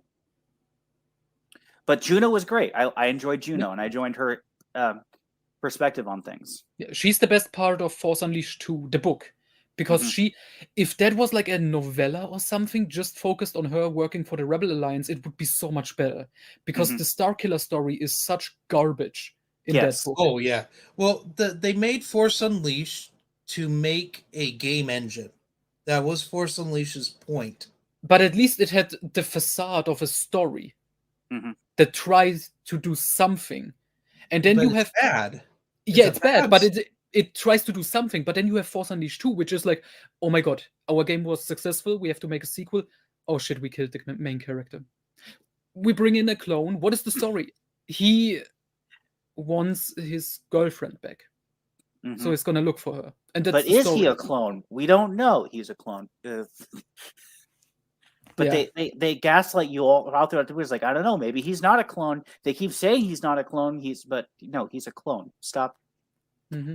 And again, I, it's the same problem I think with as we talked about Karen Travis's The Clone Wars novel. Is I feel bad for Sean Williams because it's not his fault that the story he's bad. He's just writing the novelization of an already bad story, and I can tell he's trying to do his best. That's what the Juno parts are, but he's just not as good at executing it as Karen Travis was with the Clone Wars, mainly because the pacing and the action scenes are for a game that's supposed to be an action like adventure, an action game, an action fighting like boss battle game. It's really lacking in that when it comes to the when reading it. I have a theory here. It's so dumb. It might be as dumb as when I said Ray is Shmi. The Ray is Shmi theory that turned out to actually be a fan theory. Mm-hmm. It's on this level. Force Unleashed 3. The reason Starkiller has visions of Juno in Force Unleashed 2 is because Starkiller's OG Starkiller, his spirit is in new Starkiller. Like But he's also Palpatine. cloned still. It's like in Kingdom Hearts with Sora and Roxas as the nobody of Sora. You know that would have been a thing.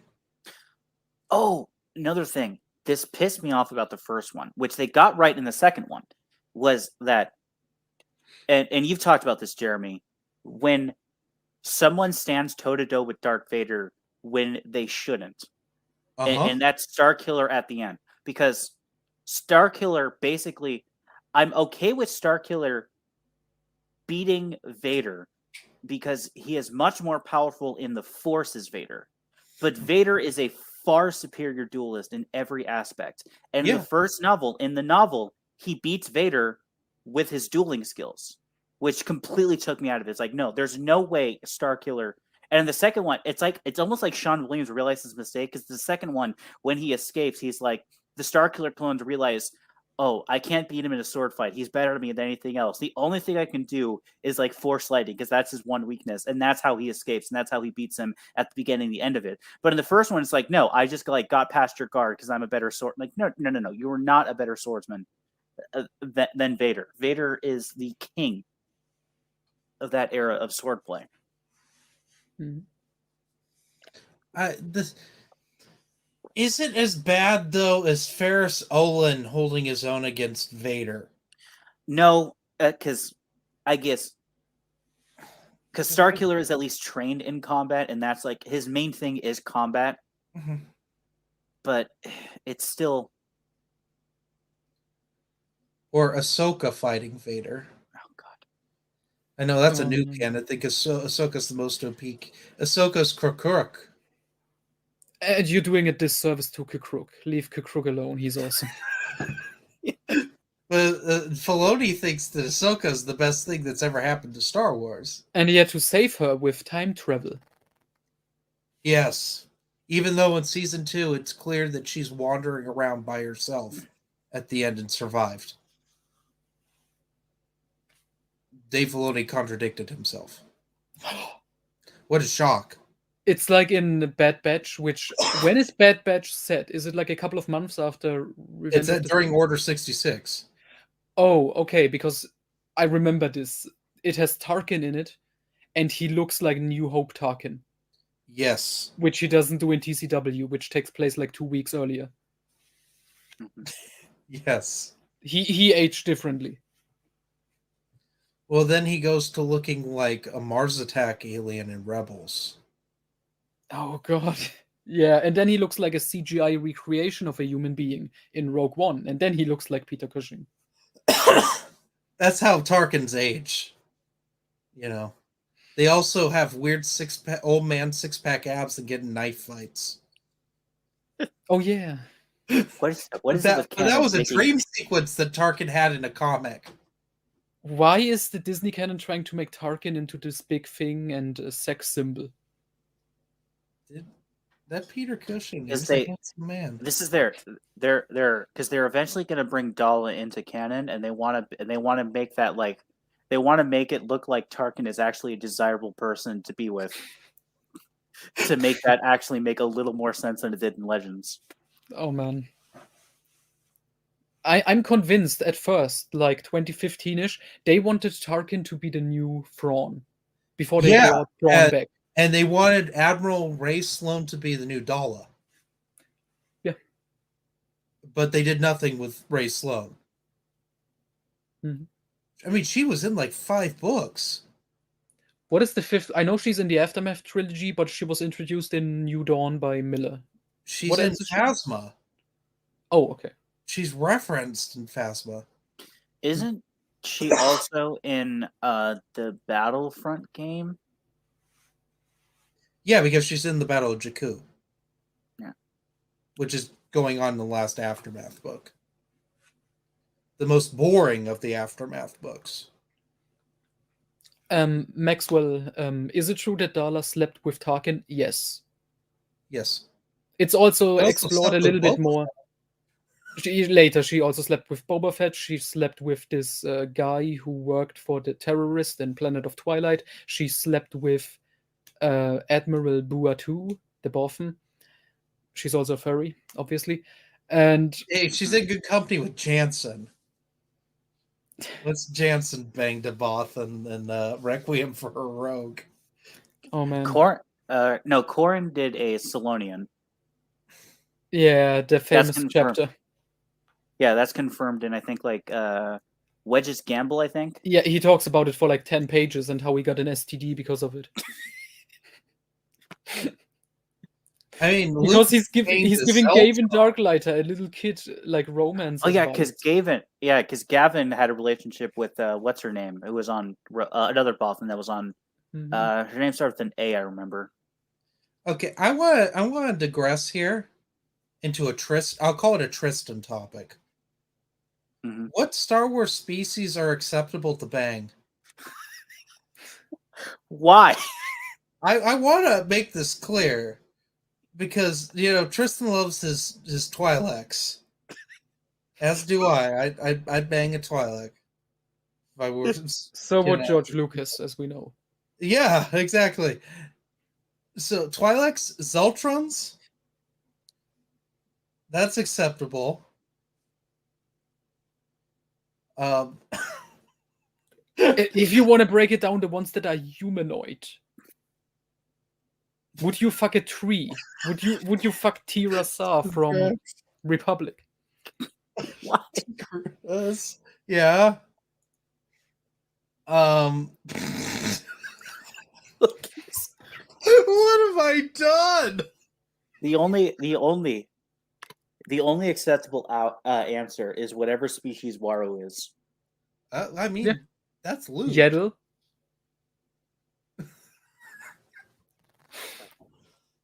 Barris's race? Well, if you go by the approaching storm, Barris and Luminara are humans, not Meridians, oh yeah.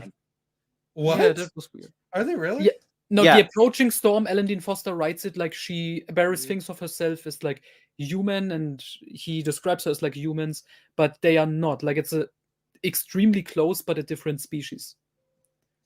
They do have like greenish skin, right? Yes. Yeah. Okay, I wasn't sure. Vong is the true answer. Okay. You're just weird. I mean, New Jedi Order, it does say the female Wong are attractive. What about Chiss? That's kind of. They don't have pupils though. I don't know. That would weird me out. I'm just saying. Maxwell, your question, I actually have an answer, and I hate myself for it. Has a human ever slept with a Wookiee in Legends or canon?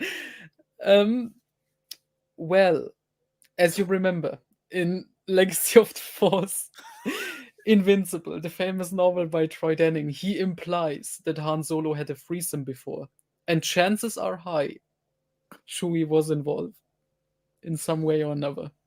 And Chewie flirts with some human girls in Han Solo and the Lost Legacy while he was married and had a child. So yeah, Chewie is up to something.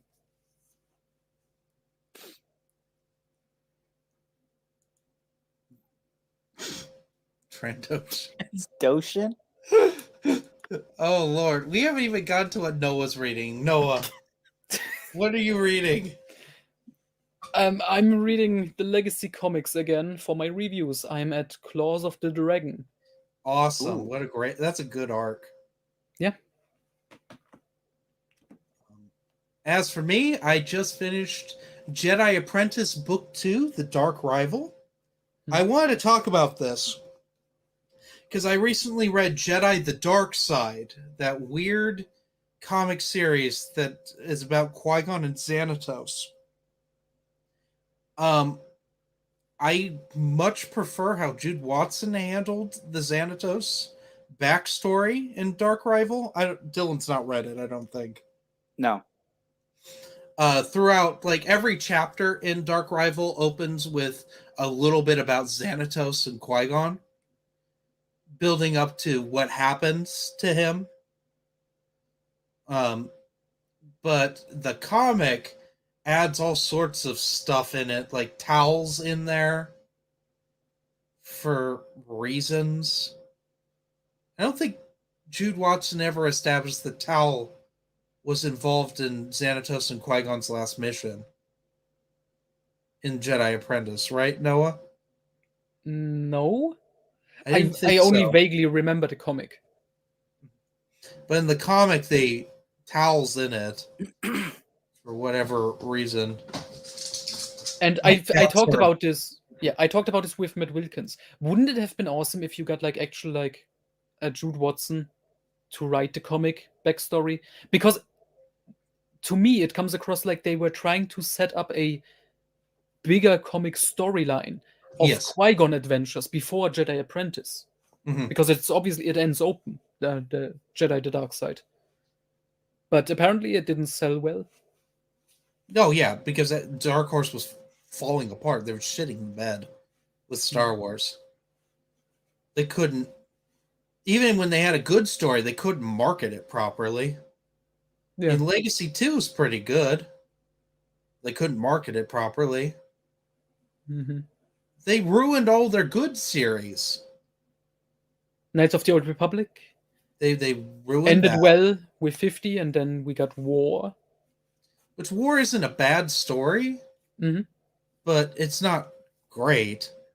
And it's confusing because we had Legacy ending on issue 50 with the story open-ended, and then War was like to finish it off.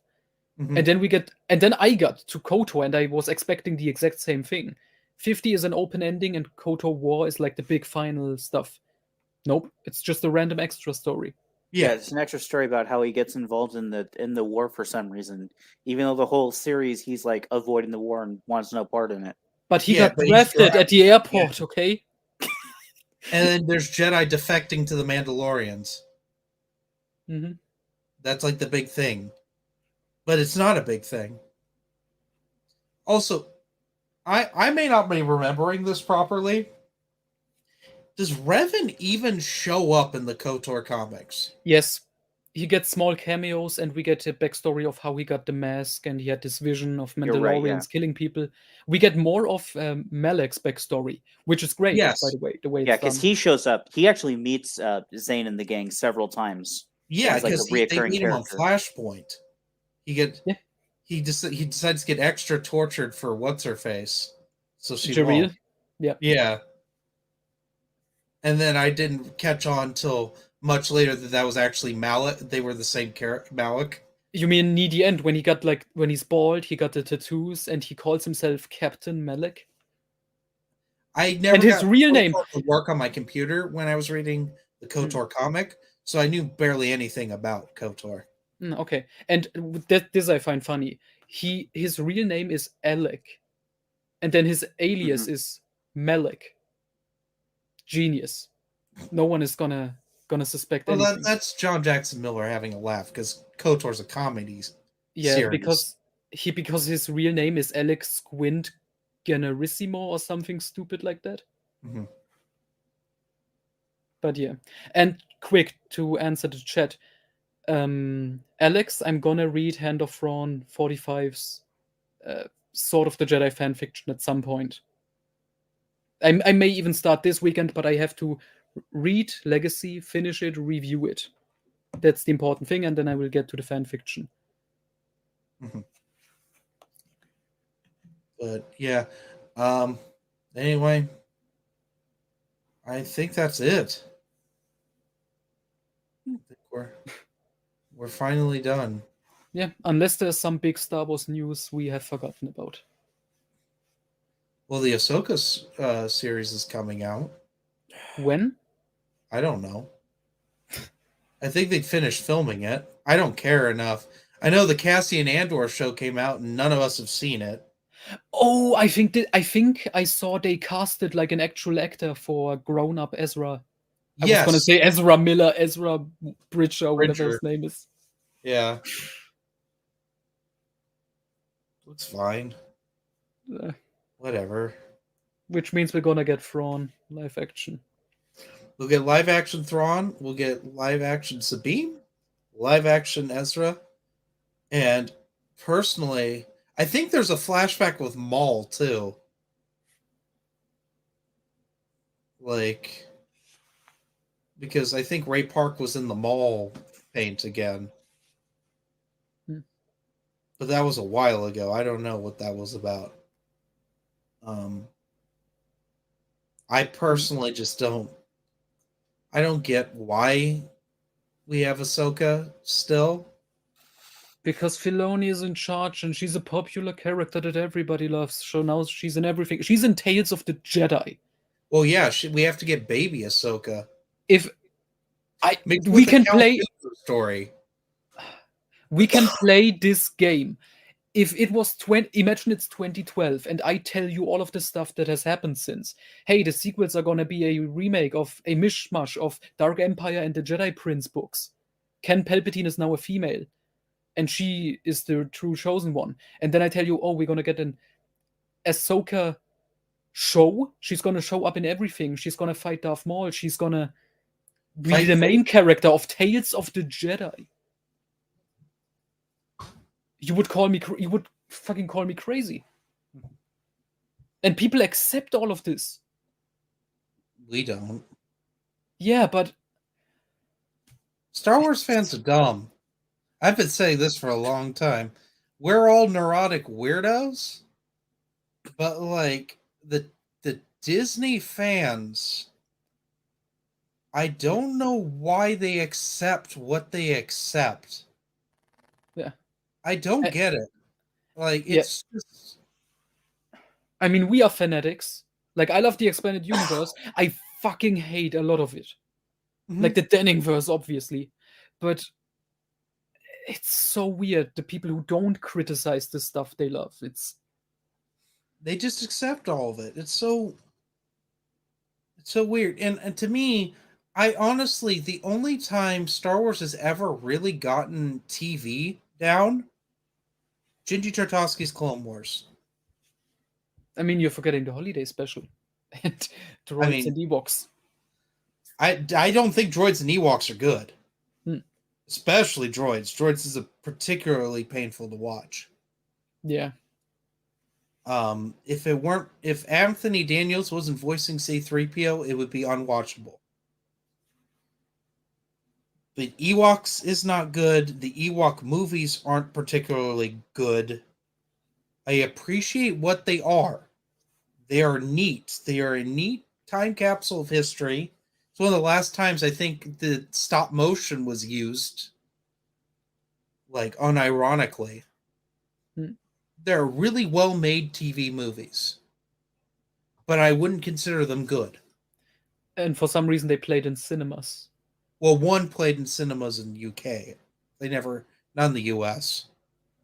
Which one, the first or the second? The first. Oh, because the second one played in German cinemas. Really? Yeah, for some reason.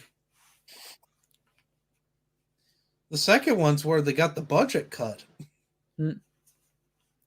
Did you know that the Ewok movies were originally gonna be set in like 200 or 300 years after Return of the Jedi? And then Leland Shee said, "Oh, we decided against it because something with Wicked." Well, so isn't Warwick Davis wicked in those too? Yeah, I think so. That's what I thought. Because he mentions it in his book for like one paragraph. Hmm. And that's it. By the way, this has to be a topic in the next stream. Randy Stradley, on the one hand, and Leland Shee on the other. Because in my Discord, we have come to the conclusion Leland Shee was beyond useless. And I'm not even sure if he's still alive. Have we actually seen Leland Shee anywhere in the last couple of years? No, we hadn't seen Leland Shee since he made a post saying that, yeah, I'm still in the story group. Like, but that was like that was like when Last Jedi came out, right, Dylan? You remember that? Yeah. I actually, again, I had the chance of, I was able to meet Leland Shee in 2015, and he seems like a very, like, shy person that is the kind to, like, not want to ruffle feathers, if that makes sense. Mm. Yeah. Well, if we're talking random, And was genuinely excited at the time that there were new movies. This was pre-TFA, by the way. At the time, he was excited. Yeah, because this is when you met Alan Dean Foster, right? Yes. When Alan Dean Foster was excited before he got real pissed at Disney. Oh my god, I wish there was like footage of him being excited. Because I imagine putting it side by side with like the interview he did. Where he talked about how terrible Disney is and the movies are. I was actually at this panel too. It was the 2015 celebration. Del Rey had some panel. It was like the Del Rey panel, and they started the panel, and they after 10 minutes of talking, they opened it up, 30 minutes of talking, they opened up to questions. And the first person they called to asked "Hey, can I write the novelization to The Force Awakens?" And it's and they kind of back and forth with them. And then he sits up and walks onto the screen, and it's Alan Dean Foster that they were talking to. It was a really fun moment. Mm-hmm. It was that. It was really cool to be a part of. Oh wow, that's such a great idea. But I'm almost certain that exists on YouTube somewhere. Oh my god, that sounds amazing. I remember us talking about that when it happened. I just remember the story being that they didn't know who Alan Dean Foster was when they hired him. I didn't know this was like a public event. Okay, so I think at that time he had already been contracted to write it. That wasn't a spur of the moment thing. They already knew he was planning on writing it. He had already probably submitted drafts or whatever, but he was at Celebration.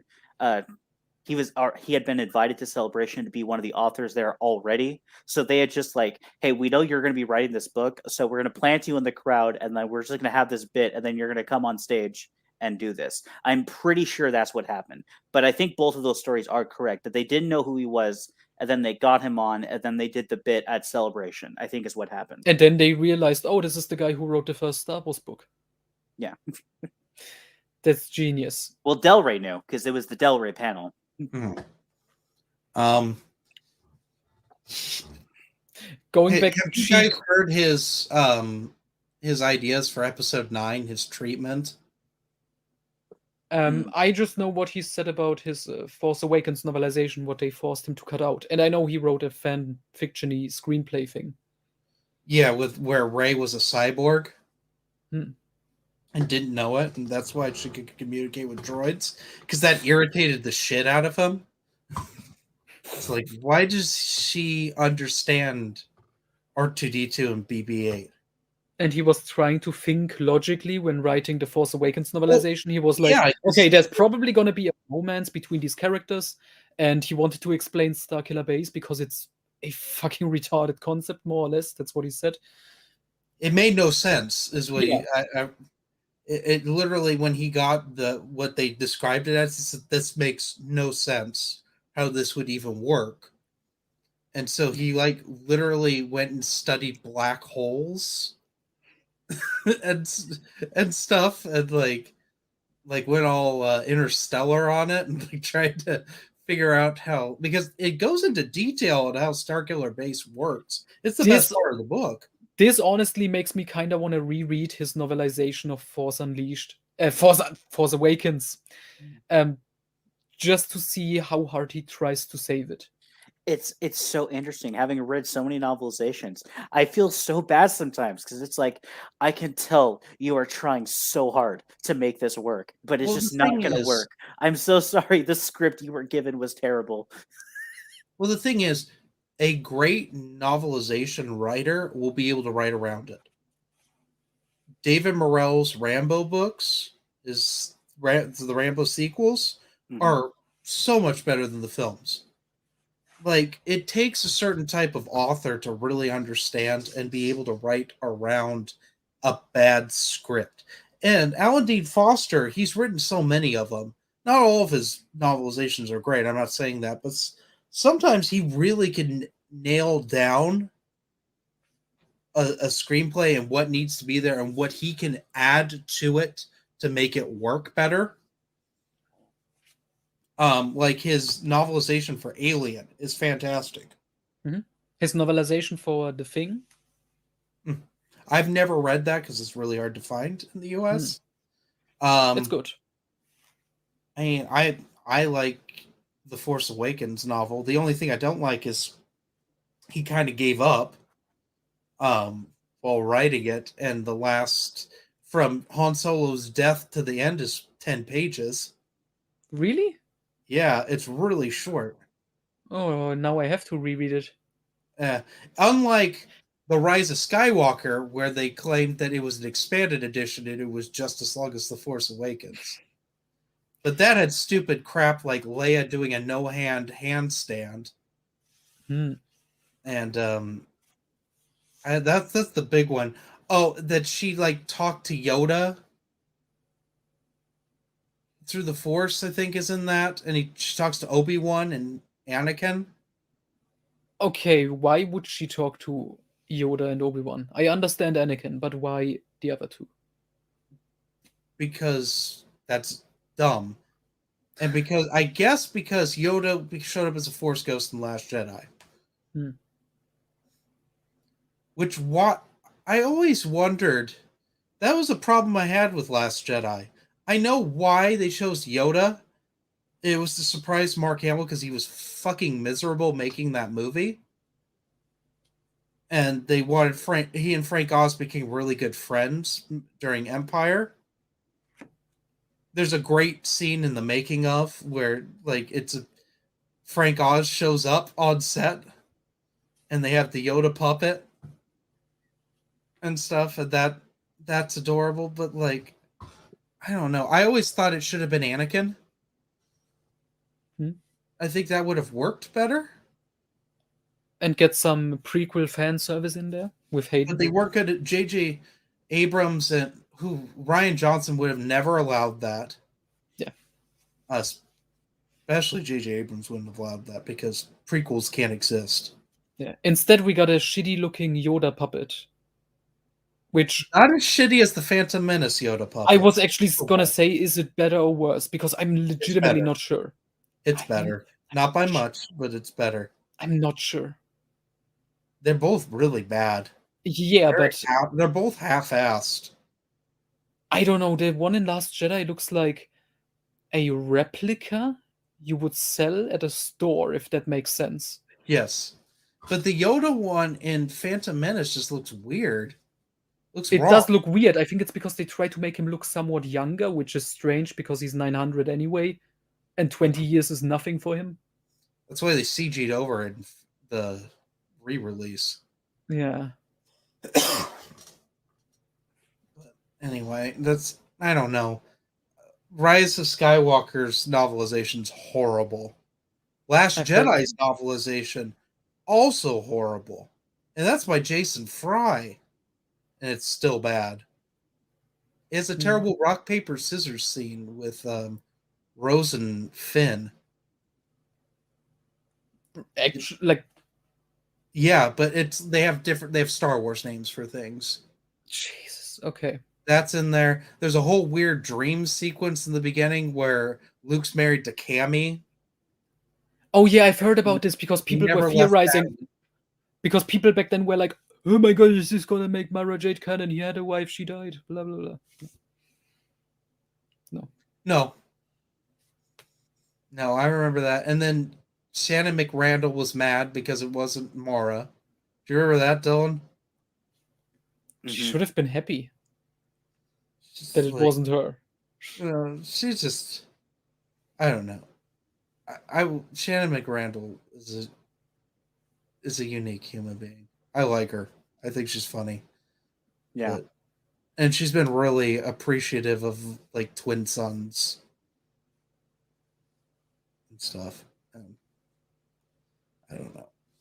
I like that she stayed a little vocal during the Disney era. Yeah. Instead of most people who went silent because the House of Mouse is going to destroy their lives. Yeah, like Ewan McGregor Hmm. who said nothing until they gave him a show. Or Hayden Christensen. Mm-hmm. Or like any of the prequel people.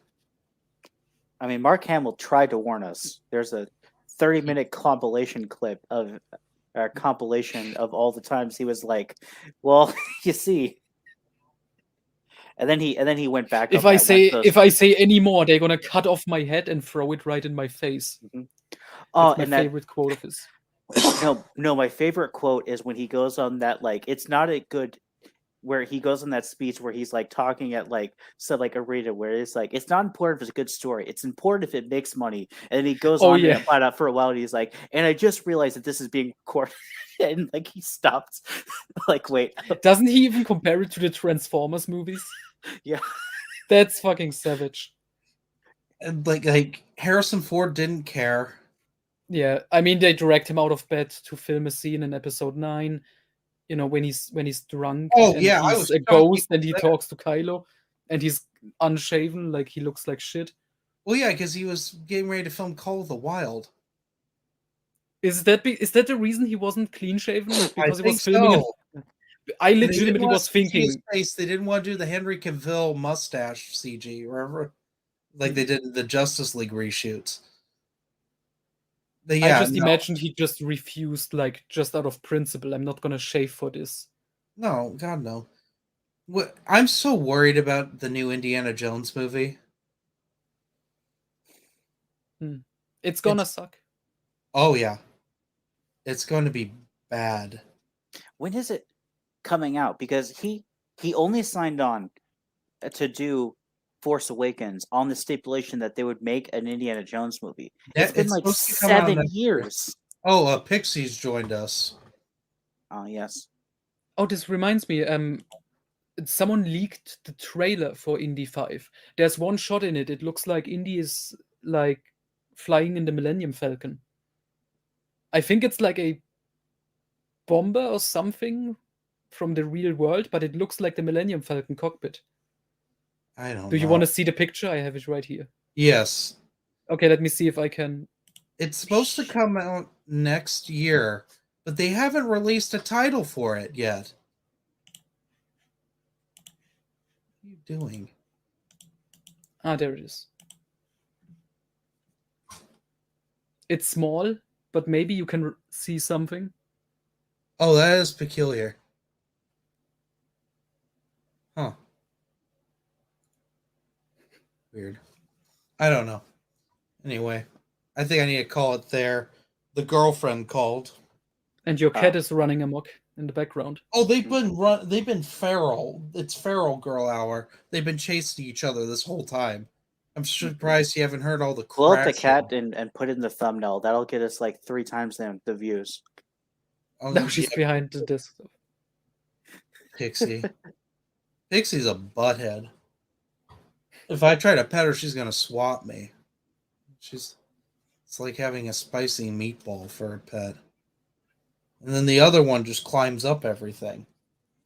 The other one muted me for several minutes while I tried to figure out what Oh, she that's did. what it was. Yeah, she muted me. Vic- She climbed on the soundboard. That was almost as good as that one podcast when we were wrapping up, and then I was thanking our wonderful sponsor Comcast, and then my internet cut out. Yeah, that was a good one. That sounds great. I don't have Comcast anymore. I'm surprised my internet hasn't crashed yet. It's well, because we aren't filming the Dune podcast. Mm-hmm. It especially does it every time we do the Dune podcast. Yeah, maybe it's a sign. Who knows? Yeah, I was thinking that while we were reviewing Dune Messiah. Like, maybe we shouldn't. We'll see. Well, there's the other one. No. Okay. Well, thank you all for joining us. I have to wrangle some cats. I'll see you guys later. Goodbye. Bye. Bye.